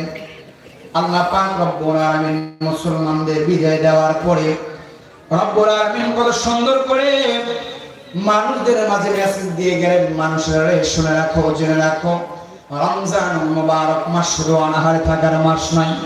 এই রমজান মুবারক মাস হক বাতিলের মাস। এই রমজান মুবারক মাসে যদি যুদ্ধ ঘোষণা হয়ে যায়, আমি আল্লাহর পথে তোমরা অবশ্যই সংগ্রাম করবা। তাহলে জিহাদের 5টি ধরন, একটি ধরন কোরআন থেকে আমি আপনাদেরকে রেফারেন্স দিয়েছি। 2 নম্বর আমি রেফারেন্স দেব অত্যাচারের বিরুদ্ধে প্রতিরক্ষামূলক জিহাদ। আল্লাহ পাক রব্বুল আলামিন ইসলামের প্রথম যুদ্ধের অনুমতি যখন সর্বপ্রথম আসে, ইসলামী রাষ্ট্র কায়েম হয়ে যাওয়ার পরে কাফের বেঈমানরা মুসলমানদের উপর ঝাঁপিয়ে পড়েছিল অত্যাচার করার জন্য। ওই সময় 17 রমজান বদর যুদ্ধ সংঘটিত হয়। তাহলে আল্লাহ এই প্রথম যুদ্ধ অনুমতি পাওয়ার পরে আমি আল্লাহ পাক রব্বুল আলামিন এই আয়াত নাযিল করে দিয়েছেন। সূরাতুল হজ্জের 39 নম্বর আয়াত। কয় নম্বর আয়াত? কথা বলেন। সূরাতুল হজ্জ 39 নম্বর আয়াত। আল্লাহ পাক রব্বুল আলামিন বলছেন, উযিনা লিল্লাযীনা ইউকাতিলুনা বিআন্নাহুম যালামু।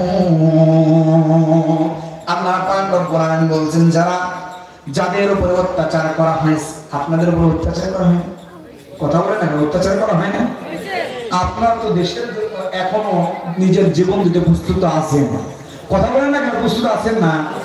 তো তাহলে আপনাদেরকে বিনা কারণে, শুধু একটি কারণ, আপনারা রইলা মুসলমান, আপনারা মুসলমান, আপনারা আল্লাহর পথের পথী, যার কারণে আপনাদের উপর অত্যাচার করা হলো, আপনাদের উপর জুলুম করা হইল। কথা বলেন না কেন? আপনাদেরকে অত্যাচার করা হইল, আপনাদেরকে জুলুম করা হইল। আল্লাহ পাক এই কথাই বলছেন, যাদের উপর অত্যাচার করা হয়েছে তাদের যুদ্ধ করার অনুমতি আমি রব দিয়ে দিলাম। সুবহানাল্লাহ। আসতে না, জোরে বললে সুবহানাল্লাহ। যাদের উপর অত্যাচার করা হয়েছে, অর্থাৎ আল্লাহ পাক রব্বুল আলামিন আপনাদেরকে মেসেজ দেয়, হে রোহিঙ্গা মুসলমান, তোমাদের উপর অত্যাচার করা হয়েছে, আমি তোমাদের জন্য যুদ্ধের ঘোষণা দিয়ে দিলাম। তোমরা যুদ্ধের ময়দানে ঝাঁপিয়ে পড়ে ঈমানের পরিচয় দিয়ে দাও। আল্লাহ পাক রব্বুল আলামিন যুদ্ধের কারণের কথা বললেন আয়াতের ভিতরে। কিসের কথা বললেন? যুদ্ধের কারণের কথা বললেন। আল্লাহ পাক রব্বুল আলামিন এই আয়াতের ভিতরে যুদ্ধের 5টি কারণের কথা উল্লেখ করেছেন। কয়টি কারণ? 1 নম্বর কারণ, যুদ্ধের কারণ যদি হয় অত্যাচার। 1 নম্বর কারণ 5টি আপনাদের জীবনের সঙ্গে মিল আছে। আমি অনেক অ্যানালাইজ করে দেখেছি, 5টি আপনাদের জীবনের সঙ্গে মিল আছে। দেখেন আমার সঙ্গে একটু দেখুন। 1 নম্বর, যদি তারা অত্যাচারী হয়, কি হয়? কথা বলেন না কেন? আপনার অত্যাচারী না? আপনাদের উপর অত্যাচার করা হয় না? আল্লাহ পাক রব্বুল আলামিন বলছেন অত্যাচার। 2 নম্বর আপনাদের উপরে নিপীড়ন করা হয় না? কথা বলেন না কেন? হয় নাই? 3 নম্বরে বলেছেন আক্রমণ। এই জালেম বেঈমান গুলো আপনাদের উপরে ঝাঁপিয়ে পড়েছে, কথা বলেন না কেন? আক্রমণ করে নাই। আমার বন্ধুগণ, 4 নম্বরে বলা হয়েছে নির্বাসন। আপনাদেরকে নির্বাসন করেছে কি করে নাই? কথা বলেন, করেছে কি করে নাই? 5 নম্বরে বলা হয়েছে মুসলমানদের যদি হত্যা করা হয় আর কোন মুসলমান যদি এটা দেখে অপর মুসলমান এই বেঈমানদের সঙ্গে যুদ্ধ করবে, এটা আমি আরব তাদেরকে ঘোষণা দিয়ে গেলাম। 5টা আপনাদের জীবনের সঙ্গে মিল আছে না? আপনাদের অসংখ্য মুসলমান ভাইদের হত্যা করা হয় না? কথা বলে হত্যা করা হয় নাই? মা বোনদেরকে হত্যা করা হয় নাই? জ্যান্ত মাটিতে পুঁতে ফেলা হয় নাই? মা বোনদেরকে গণধর্ষণ করা হয় নাই? মা বোনদেরকে গুলি করে হত্যা করা হয় নাই? মুসলমান ইমানি শক্তি জাগ্রত করেন, ইমানকে আপনারা চাঙ্গা করেন। ইমানের চেতনা এমন চেতনা হতে হবে, মুসলমানরা হার মানবে না, মুসলমানরা কারোর সামনে মাথা নত করবে না। এই মুসলমান হলো সিংহের জাতি। কথা বলে, মুসলমান সিংহের জাতি, কোন বেঈমানের সামনে মাথা নত করার জাতি নয়। মুসলমান প্রয়োজনে যারা জীবন দিবে, মুসলমান প্রয়োজনে সব কিছু বিলিয়ে দিবে, তারপরেও ইসলামী রাষ্ট্র কায়েম করা থেকে এক পা বিচ্ছিন্ন হবে না। এটা মুসলমানদের কারণ। সম্মানিত ভাইরা আমার, 3 নম্বরে বলা হয় স্বাধীনতা রক্ষার জন্য জিহাদ করা আমি আল্লাহ পাক রব্বুল আলামিন ফরজ করে দিলাম। আল্লাহ পাক রব্বুল আলামিন কত সুন্দর করে সূরাতুল হাজ্জের 40 নম্বর আয়াতের ভিতরে বলছেন, লাহুদ্দিমাত সাওয়ামিউ ওয়া বিয়াউ ওয়া সালাওয়াতু ওয়া মাসাজিদ। ধ্বংস হয়ে যেত মন্দির, গির্জা। জিহাদ যদি না থাকে সব কিছু ধ্বংস হয়ে যেত ইহুদিদের উপাসনালয়, মসজিদ। জিহাদ যদি না থাকে, আল্লাহ পাক রব্বুল আলামিন সুন্দর করে জানিয়ে দিয়েছেন, ঈমানের চেতনা যদি না থাকে আমি আল্লাহ পাক রব্বুল আলামিন আর দুনিয়া টিকে রাখবো না। আমি আল্লাহ পাক রব্বুল আলামিন এই দুনিয়া ধ্বংস করে দিব। সম্মানিত ভাইরা আমার, 4 নম্বরে বলা হলো অর্থ প্রাণ দিয়ে জিহাদ। কি দিয়ে? অর্থ প্রাণ দিয়ে। আমাদের প্রাণ আছে না? আমাদের যদিও সংখ্যায় হয়তো অর্থ কম হতে পারে, কথা বলেন না কেন? আমাদের কি হতে পারে? অর্থ কম হতে পারে, কিন্তু প্রাণ দিয়ে আমরা তো জিহাদ করতে পারবো। যারা জিহাদ করে, কি করে? যারা জিহাদ করে, আল্লাহ পাক রব্বুল আলামিন বলছেন তাদেরকে আমি তো জান্নাত দিবই, আর জান্নাত দেওয়ার পরে আমি আল্লাহ পাক রব্বুল আলামিন তাদেরকে জান্নাতের ভিতরে একটি স্পেশাল তাদেরকে কি দিব? পুরস্কার দিব। সুবহানাল্লাহ কইবেন না? হযরত জাফর রাদিয়াল্লাহু তাআলা আনহু মুতার যুদ্ধে যখন তার নাম ঘোষণা হয়ে গেল, কি হয়ে গেল? কথা বলেন, কি হয়ে গেল? মুতার যুদ্ধে নাম যখন ঘোষণা হয়ে গেল হযরত জাফর রাদিয়াল্লাহু তাআলা আনহু। আচ্ছা বলেন তো, যুদ্ধের ময়দানে সেনাপতির দরকার কয়জন? কথা বলেন, সেনাপতির যুদ্ধের ময়দানে দরকার একজন। কয়জন? মুতার যুদ্ধে বিশ্বনবী 3 জনের নাম ঘোষণা করছেন। কয়জনের? রাসূলুল্লাহ সাল্লাল্লাহু আলাইহি সাল্লাম মুতার যুদ্ধে 3 জনের নাম ঘোষণা করছেন। কয়জনের নাম?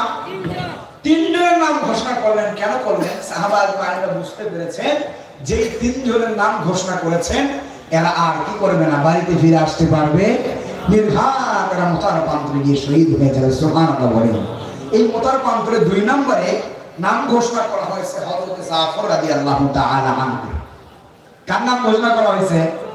কথা বলেন আমার সঙ্গে। হযরত জাফর রাদিয়াল্লাহু তাআলা আনহু মুতার যুদ্ধে 2 নম্বরে নাম ঘোষণা করা হলো। কয় নম্বরে?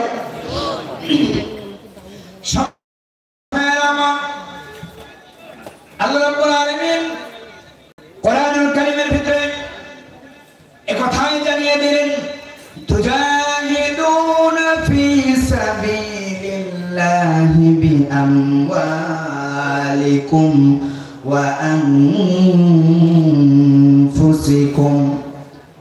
তোমরা আল্লাহর পথে তোমরা আমি রবের পথে ধন সম্পদ অথবা তোমাদের প্রাণ বা জীবন বলো যেটা বলো না কেন এই জীবন দিয়ে আমি আল্লাহ পাক রব্বুল আলামিনের পথে সংগ্রাম করবা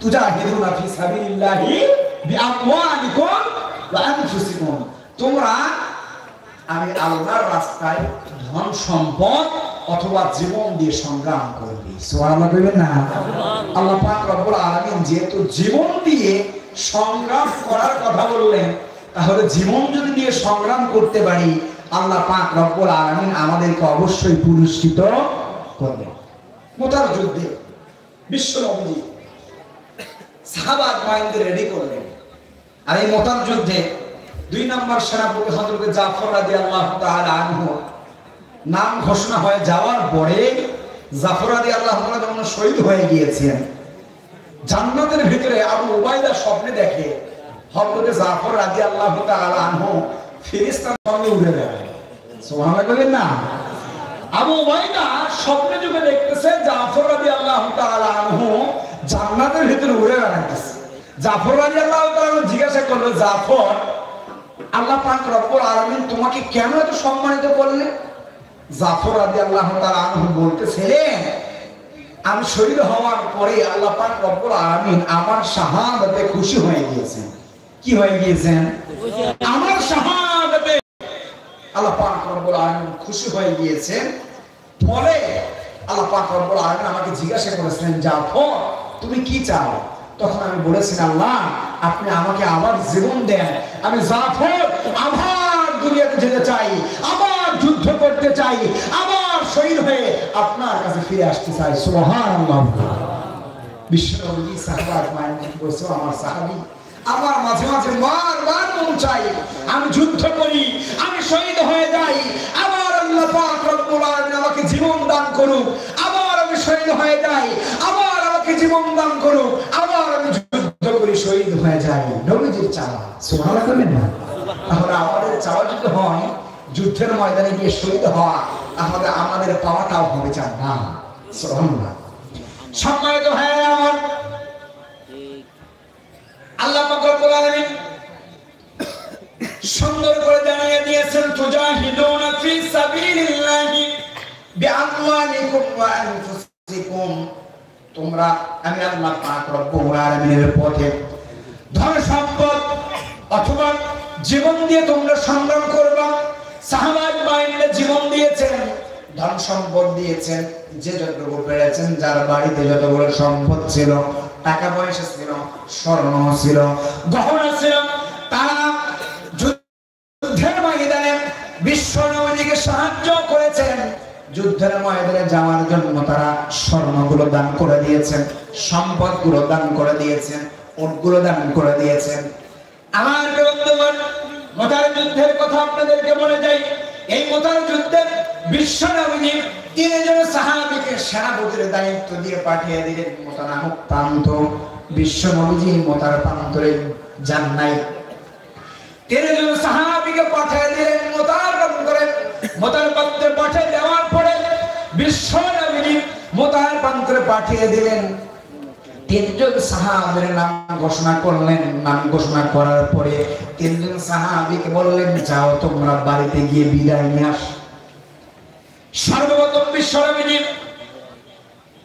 মুতার যুদ্ধে সেনাপতির নাম ঘোষণা করলেন হযরত যায়েদ রাদিয়াল্লাহু তাআলা আনহু 2 নম্বরের নাম ঘোষণা করলেন জাফর বিন আবু তালিব রাদিয়াল্লাহু তাআলা আনহু 3 নম্বরের নাম ঘোষণা করলেন আব্দুল্লাহ বিন রাওহা সুবহানাল্লাহ কোন যুদ্ধের ময়দানে সেনাপতির দরকার একজন বিশ্ব নবী 3 জন সাহাবীর নাম ঘোষণা করলেন 3 জন সাহাবীর নাম ঘোষণা করার পরে 3 জন সাহাবীকে বললেন যাও তোমরা বাড়ি থেকে বিদায় নিয়ে আসো সর্বপ্রথম যারা নাম ঘোষণা করেছিলেন হযরত যায়েদ রাদিয়াল্লাহু তাআলা আনহু এই হযরত যায়েদ রাদিয়াল্লাহু তাআলা আনহু বিশ্ব নবীর বাড়িতে লালিত পালিত হয়েছেন নবীজির পরম পুত্র যায়েদ এই যায়েদ রাদিয়াল্লাহু তাআলা আনহুর নাম ঘোষণা যখন করলেন, হযরত যায়েদ রাদিয়াল্লাহু তাআলা আনহু নবীজিকে ডেকে ডেকে বলতেছে, ওগো নবীজি, আমার নাম আপনি ঘোষণা করেছেন, পদ্মার আড়াল থেকে আমার আপনাদের শুনেছে, আপনি তো আমার পালক বাবা, আপনি তো আমাকে পালিয়ে লালিত পালিত করেছেন, বড় করেছেন। আমার মা পদ্মার আড়াল থেকে শুনেছেন, আপনি আমার নাম ঘোষণা করে দিয়েছেন, আমার বাড়িতে যাওয়ার দরকার হবে না। দুই নম্বরে হযরত জাফর রাদিয়াল্লাহু তাআলা আনহুর নাম ঘোষণা করলেন। হযরত জাফর রাদিয়াল্লাহু তাআলা আনহু বাড়িতে ছুটে চললেন, বাড়িতে গিয়ে দরজায় কড়া নাড়লেন, দরজায় কড়া নাড়লেন, নিজের বিবিকে সালাম দিলেন। বিবিকে সালাম দেওয়ার পরে হযরত জাফর রাদিয়াল্লাহু তাআলা আনহু বিবিকে ডেকে ডেকে বলতেছেন, আমার প্রাণের বিবি, বিশ্ব নবীজি মুতার প্রান্তরে মুতার যুদ্ধের ঘোষণা এসে গিয়েছে। এই মুতার যুদ্ধে যাওয়ার জন্য সেনাপতির দায়িত্ব দিয়ে বিশ্ব নবীজি আমার নাম ঘোষণা করেছেন। বাড়িতে আমি এই জন্যই এসেছি, বিশ্ব নবীজি আমাকে মুতার যুদ্ধে যাওয়ার জন্য নাম ঘোষণা করে দিলেন। বাড়িতে তোমার কাছে আসলাম, আমাদের এই সাংসারিক জীবনে যদি কোনো কিছু ভুল করে থাকি, যদি কোনো দোষ করে থাকি, আমাকে ক্ষমা করে দিবা, আমার ভুলগুলো ক্ষমা করে দিবা। আর যেই সন্তানগুলোকে আমি রেখে যাইতেছি, এই সন্তানগুলোকে আমি যেই পথে পরিচালিত হয়েছি, আমি যেই পথ অবলম্বন করেছি, আমার এই সন্তানগুলোকে ঠিক তুমি একই পথে অবলম্বন করবা, পরিচালিত করবা। এই পথে বলে যাওয়ার পরে হযরত জাফর রাদিয়াল্লাহু তাআলা আনহু এই কথা যখন স্ত্রীকে বললেন, এবার হযরত জাফর রাদিয়াল্লাহু তাআলা আনহু হযরত জাফরের স্ত্রী দুইটা হাত তুলে আসমানের দিকে, দুইটা হাত তুলে হযরত জাফরের স্ত্রী আল্লাহ পাক রব্বুল আলামিনকে বলতেছেন, ওগো রব, আমার স্বামীকে যুদ্ধের ময়দান থেকে গাজী বানায় আপনি আবার আমাদের মাঝে ফিরিয়ে দিন। হযরত জাফর রাদিয়াল্লাহু তাআলা আনহু এই কথা যখন বললেন, হযরত জাফর রাদিয়াল্লাহু তাআলা আনহু এই কথা শোনার পরে তার বিবিকে তরবারির উল্টা পিঠে আঘাত করে বিবিকে ডেকে ডেকে বলতেছে, আমার প্রাণের বিবি, আমার প্রাণের বিবি, উল্টা দোয়া করো না, উল্টা দোয়া তোমার আমার আল্লাহ পাক রব্বুল আলামিনের দরবারে কবুল হবে না।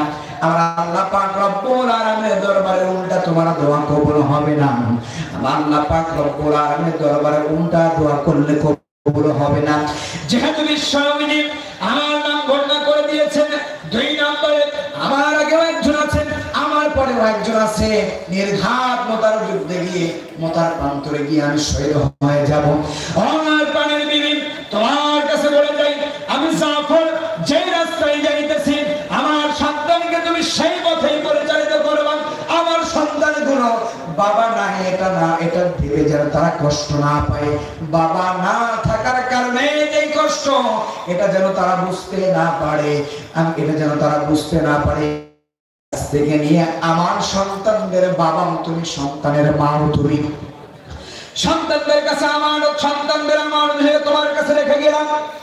এই কথা বলে হযরত জাফর রাদিয়াল্লাহু তাআলা আনহু ছুটে চললেন পেছন দিক থেকে। হযরত জাফর রাদিয়াল্লাহু তাআলা আনহু বিবিও কান্দে, সন্তানও কান্দে, হাউমাউ করে আব্বা আব্বা বলে কান্না করতেছে, বাবা বাবা বলে হযরত জাফর রাদিয়াল্লাহু তাআলা আনহুর বাচ্চারা তার পেছন দিকে দৌড়ায় আর কান্দে, বিবিও কান্দে, বাচ্চাগুলোও কান্দে। হযরত জাফর রাদিয়াল্লাহু তাআলা আনহুর নাম ঘোষণা হয়ে গিয়েছে, বিশ্ব নবীজি যেহেতু নাম ঘোষণা করে দিয়েছেন, হযরত জাফর রাদিয়াল্লাহু তাআলা আনহু পেছন দিকে আর একবারও তাকান নাই। স্ত্রীও কাঁদেন, সন্তানও কাঁদেন। হযরত জাফর রাদিয়াল্লাহু তাআলা আনহু পেছন দিকে না তাকাইয়া মুতার প্রান্তরে রওনা হয়ে গেলেন। তিন নম্বরে নাম ঘোষণা করা হলো আব্দুল্লাহ বিন রাওহা। এই আব্দুল্লাহ বিন রাওহার সেই দিনটা ছিল বাসরের দিন। কিসের দিন? স্বামী সেই দিন তিনি বিবাহ করেছেন। হযরত জাফর রাদিয়াল্লাহু তাআলা আনহুর পরে তার নাম ঘোষণা করা হলো তিন নম্বরে। এই আব্দুল্লাহ সেই দিন বিবাহ করেছেন, রাতটা ছিল তার বাসরের রাত।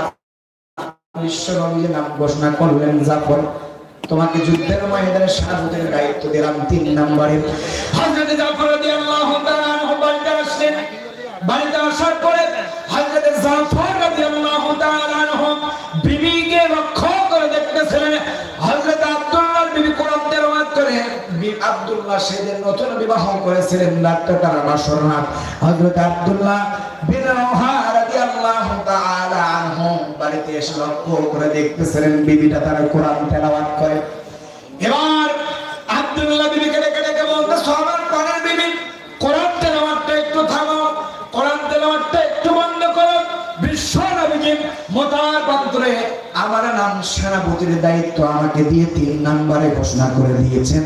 যেহেতু বিশ্ব নবীজি আমার নাম ঘোষণা করে দিয়েছেন, নির্ঘাত আমি মোতার পাত্রে গিয়ে শহীদ হয়ে যাব, মোতার পাত্রে গিয়ে শহীদ হয়ে যাব, মোতার পাত্র থেকে আর ফিরে আসতে পারবো না।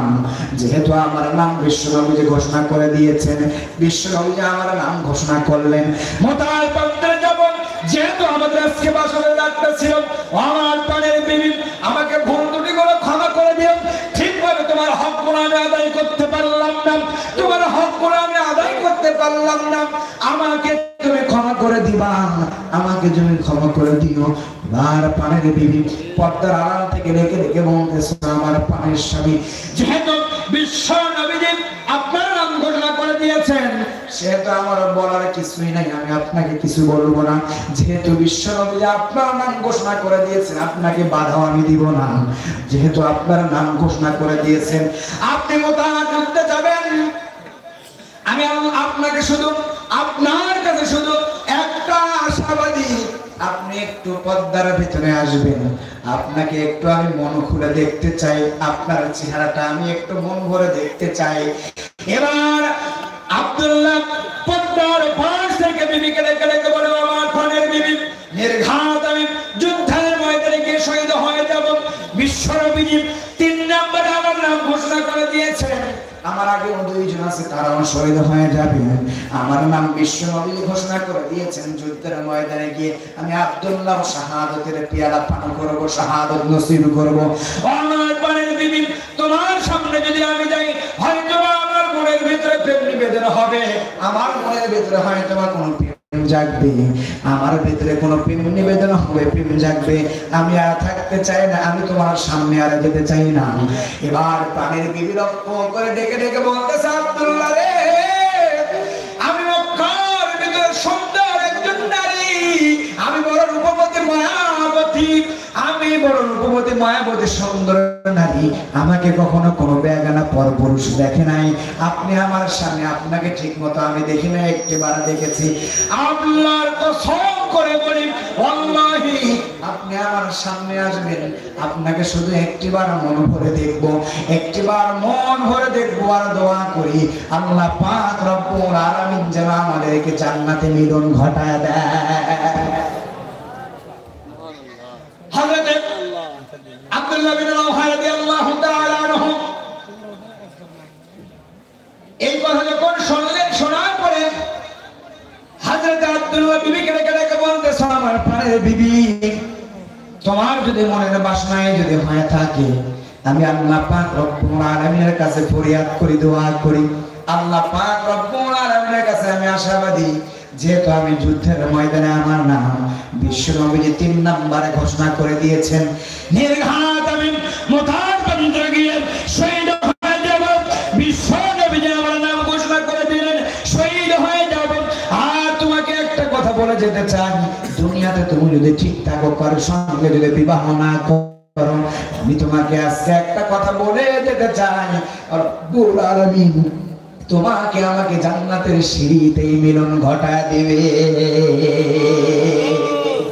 ইমানের পথে অবিচল থেকে আমার মরণ যেন হয়। আমিন করবেন না? কথা বলেন না, আমিন করবেন না? ইমানের পথে অবিচল থেকে আমার মরণ যেন হয়। তোমারই কাছে মিনতি আমার, তোমারই কাছে মিনতি আমার, মহামহিম দয়াময়।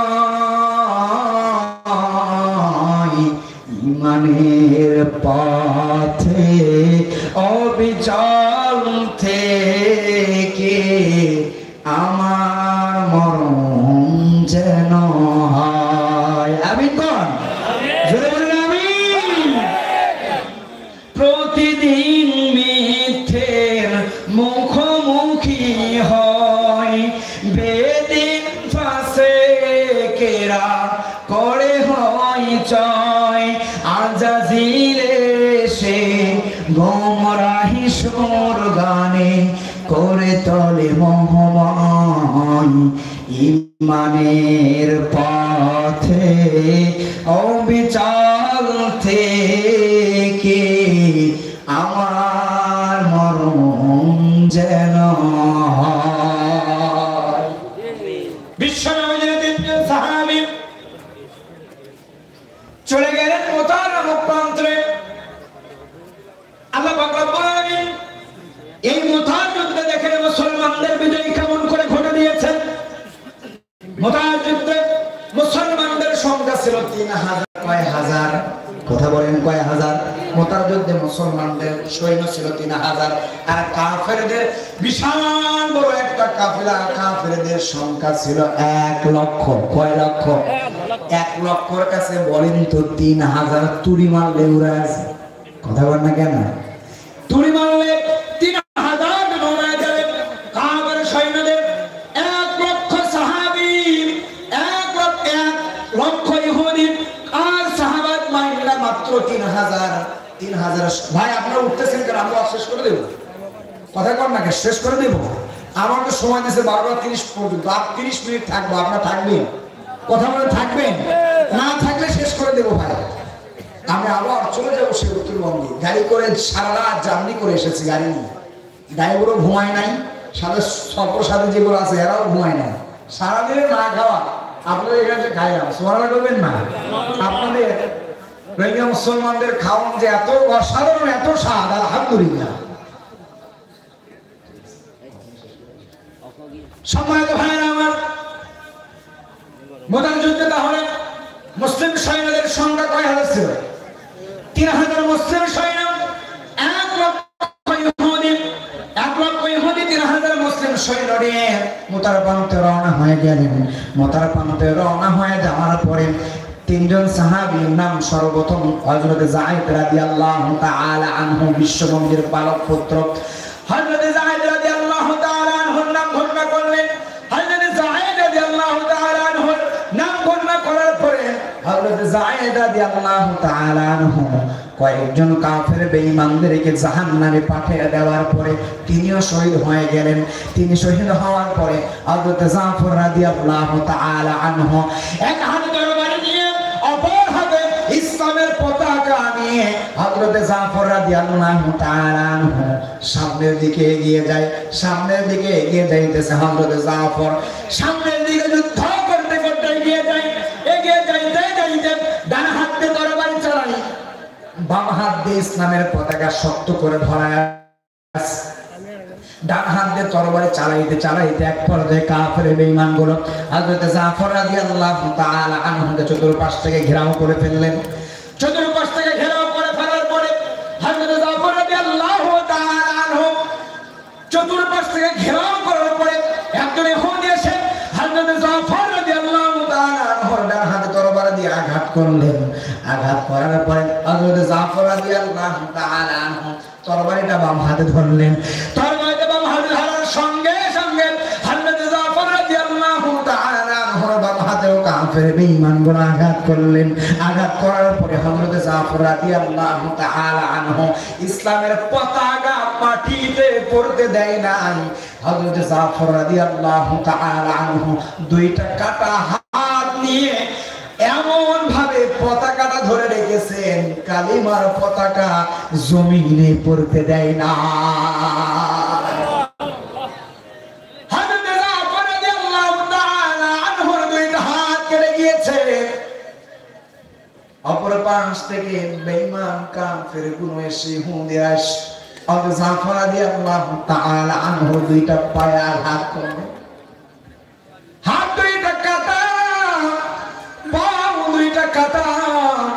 এই জাফর রাদিয়াল্লাহু তাআলা আনহু কালিমার পতাকাটা দাঁত দিয়ে কামড় দিয়ে উঁচু করে ধরলেন। সুবহানাল্লাহ। হযরতে জাফর রাদিয়াল্লাহু তাআলা আনহু দাঁত দিয়ে কামড় দিয়ে যখন এরকম করে কালিমার পতাকা মুখে কামড় দিয়ে কালিমার পতাকা যখন উঁচু করে ধরলেন, উঁচু করে ধরার পরে হযরত জাফর রাদিয়াল্লাহু তাআলা আনহু দুনিয়ার মানুষদেরকে বোঝাইতে চায়, ও দুনিয়ার মানুষ, আমি জাফরের গায়ে এক ফোঁটা রক্ত থাকা পর্যন্ত ইসলামের পতাকা আমি মাটিতে পড়তে দেই নাই। ও মুসলমান, শরীরে এক বিন্দু রক্ত থাকা পর্যন্ত, জীবন থাকা পর্যন্ত ইসলামের পতাকা মাটিতে পড়তে আমরা দিব না। আমার বন্ধুগণ, তারপরে আব্দুল্লাহ বিন রাওহা যুদ্ধ করে, আব্দুল্লাহ বিন রাওহা যুদ্ধ করতে করতে শহীদ হয়ে গেলেন। মোটামুটি এমুদার প্রান্তরে সাহাবাত মায়ের 70 থেকে নিয়ে 80 জন পর্যন্ত শহীদ হয়ে গিয়েছেন। শহীদ হওয়ার পরে হযরত জাফর রাদিয়াল্লাহু তাআলা আনহু দাঁত দিয়ে যখন কামড় দিয়ে কালেমার পতাকাটা উত্তোলন করে রেখেছিলেন, হযরত আবু উবাইদা রাদিয়াল্লাহু তাআলা আনহু দেখে দেখে বলে, ও মুসলিম সৈন্যরা, আমি দূর থেকে লক্ষ্য করে দেখতেছিলাম কে যেন কালেমার পতাকা জমিনে এমন ভাবে উত্তোলন করেছে, এমন ভাবে উঁচু করে ধরেছে, মনে হইতেছে ইসলামের বিজয় হয়ে গিয়েছে। কিন্তু যুদ্ধ চলে, যুদ্ধ করতে করতে এক পর্যায়ে যখন আমি কাছে গেলাম, কাছে গিয়ে আমি দেখতে পারতেছিলাম কালেমার পতাকা হযরত জাফর রাদিয়াল্লাহু তাআলা আনহুর হাত দুইটা কাটা, পা দুইটা কাটা। হযরত জাফর রাদিয়াল্লাহু তাআলা আনহুর হাত কাটা, পা কাটা, গর্দনটা দেহ থেকে আলাদা। হযরত জাফর কালেমার পতাকাটা উত্তোলন করে ধরে রেখেছেন, দাঁতে কামড় দিয়ে রেখেছেন, কালেমার পতাকা মাটিতে পড়তে দেয় নাই। রাতের বেলা আমি আবু উবাইদা যখন ঘুমায় গেলাম, ঘুমিয়ে যাওয়ার পরে স্বপ্ন যুগে আমি দেখতেছিলাম হযরত জাফর রাদিয়াল্লাহু তাআলা আনহু জান্নাতের ভিতরে ফেরেশতাদের সঙ্গে ডানা, ফেরেশতাদের সঙ্গে পাখির মতো ডানা সারা ফেরেশতাদের সঙ্গে উড়ে বেড়ায়। আমি আবু উবাইদা জাফরকে জিজ্ঞাসা করলাম, জাফর রে, আল্লাহ পাক রব্বুল আলামিন তোমার সঙ্গে কেমন আচরণ করেছে, আল্লাহ পাক রব্বুল আলামিন তোমার সঙ্গে কেমন ব্যবহার করেছে জানতে পারি নাকি? তুমি এরকম করে জান্নাতের ভিতরে উড়ে বেড়াও, আল্লাহ পাক রব্বুল আলামিন তোমাকে এমন নসিব কেন দিল? হযরত জাফর রাদিয়াল্লাহু তাআলা আনহু আবু উবাইদাকে ডেকে ডেকে বলে, ও বিশ্ব নবীর সাহাবী উবাইদা, আমি শহীদ হওয়ার পরে আল্লাহ পাক রব্বুল আলামিন আমার শাহাদাত কবুল করে নিয়েছেন। আমার শাহাদাত কবুল করে নেওয়ার পরে আমি আল্লাহ পাক রব্বুল আলামিন আমি জাফরকে বলেছি, জাফর রে বলো আমি আল্লাহর কাছে তুমি কি পুরস্কার চাও? ও জাফর, তোমার শহীদে আমি আল্লাহ রব্বুল আলামিন এত খুশি হয়ে গিয়েছি, এত খুশি হয়ে গিয়েছি জাফর, তুমি যা পুরস্কার চাইবা আমি আল্লাহ পাক রব্বুল আলামিন তোমাকে সেটাই পুরস্কার দিয়ে দিব। আমি জাফর আল্লাহ পাক রব্বুল আলামিনকে বলেছিলাম, ও রব, আমি আপনার কাছে কোনো কিছু চাই না, আমি জাফর যুদ্ধের ময়দানে শহীদ হয়ে আমি এমন শান্তি পেয়েছি, আমি শাহাদাতের পিয়ালা পান করার পরে আমি এত শান্তি পেয়েছি। আমি জাফর আপনার কাছে একটা ফরিয়াদ করি, আমি জাফরকে আপনি হায়াত দিয়ে দেন, আবার জীবন দিয়ে দেন, আবার দুনিয়াতে পাঠায়া দেন। আমি জাফর আবার দুনিয়াতে যেতে চাই, আবার যুদ্ধের ময়দানে যেতে চাই, আমি আবার যুদ্ধের ময়দানে গিয়ে আবার আমি শহীদ হতে চাই, আবার আমি যুদ্ধের ময়দানে যেতে চাই, আবার আমাকে জীবন দিয়ে দেন। এইরকম করে আমি জাফর আল্লাহ পাক রব্বুল আলামিনের কাছে এই কথা যখন বললেন, আল্লাহ পাক রব্বুল আলামিন খুশি হয়ে ফেরেশতাদের সঙ্গে জান্নাতে আমাকে সম্মানিত করেছে। সুবহানাল্লাহ বলেন না? তাহলে আল্লাহর পথে যদি সংগ্রাম করেন, কি করেন? কথা বলেন। আল্লাহর পথে যদি সংগ্রাম করে আল্লাহ পাক রব্বুল আলামিন কি হয়ে যাবে? কথা বলেন, কি হয়ে যাবে? আল্লাহর পথে সংগ্রাম করলে আল্লাহ খুশি হয়ে যাবে। তাহলে আল্লাহকে খুশি করতে চাই কি চাই না? কথা বলেন, চাই কি চাই না? আল্লাহকে খুশি করতে চান? কথা বলেন, আল্লাহকে খুশি করতে চান? মুসলমান আরাকানের মাটি থেকে যদি আবারও ডাক এসে যায়, যুদ্ধের ময়দানে যেতে রাজি আছেন? কথা বলেন, জীবন দিতে প্রস্তুত আছেন? জীবন দিতে প্রস্তুত আছেন মুসলমান? ওই মুসলমান কারা কারা প্রস্তুত আছেন? তো হাত আল্লাহ রাব্বুল আলামিনকে তুলে দেখায় দেবেন। লিল্লাহি তাকবীর, নারায়ে তাকবীর। আল কোরআনের আলো, আল কোরআনের আলো। আল্লাহ পাক রব্বুল আলামিন কোরআনের পতাকা আর কানের জমিনে যেন আল্লাহ পাক রব্বুল আলামিন তোমার তৌফিক দান করে বলে আমিন, আল্লাহুম্মা আমিন। যতটুকু পর্যন্ত আলোচনা করলাম, মুসাফির মানুষ, আল্লাহ পাক রব্বুল আলামিন আমাকে আপনাকে সবাইকে যেন কবুল ও মঞ্জুর করে বলে আমিন। আর আসতে বলে আমিন। আমার জন্য সবাই দোয়া করবেন, কথাটা সবাই দোয়া করবেন। আল্লাহ পাক রব্বুল আলামিন যেন আমাকে কোরআনের নির্ভীক সৈনিক হিসেবে কবুল করে নেয়। আমাদের তো মরতে হবে, মনের একটা আশা, মনের একটা আকাঙ্ক্ষা, মরতেই তো হবে। আল্লাহ পাক রব্বুল আলামিন যেন আমাকে আপনাদেরকে শাহাদাতের মওত নসিব করে দেয় বলে আমিন, আল্লাহুম্মা আমিন। আসসালামু আলাইকুম ওয়া রাহমাতুল্লাহি ওয়া বারাকাতুহু।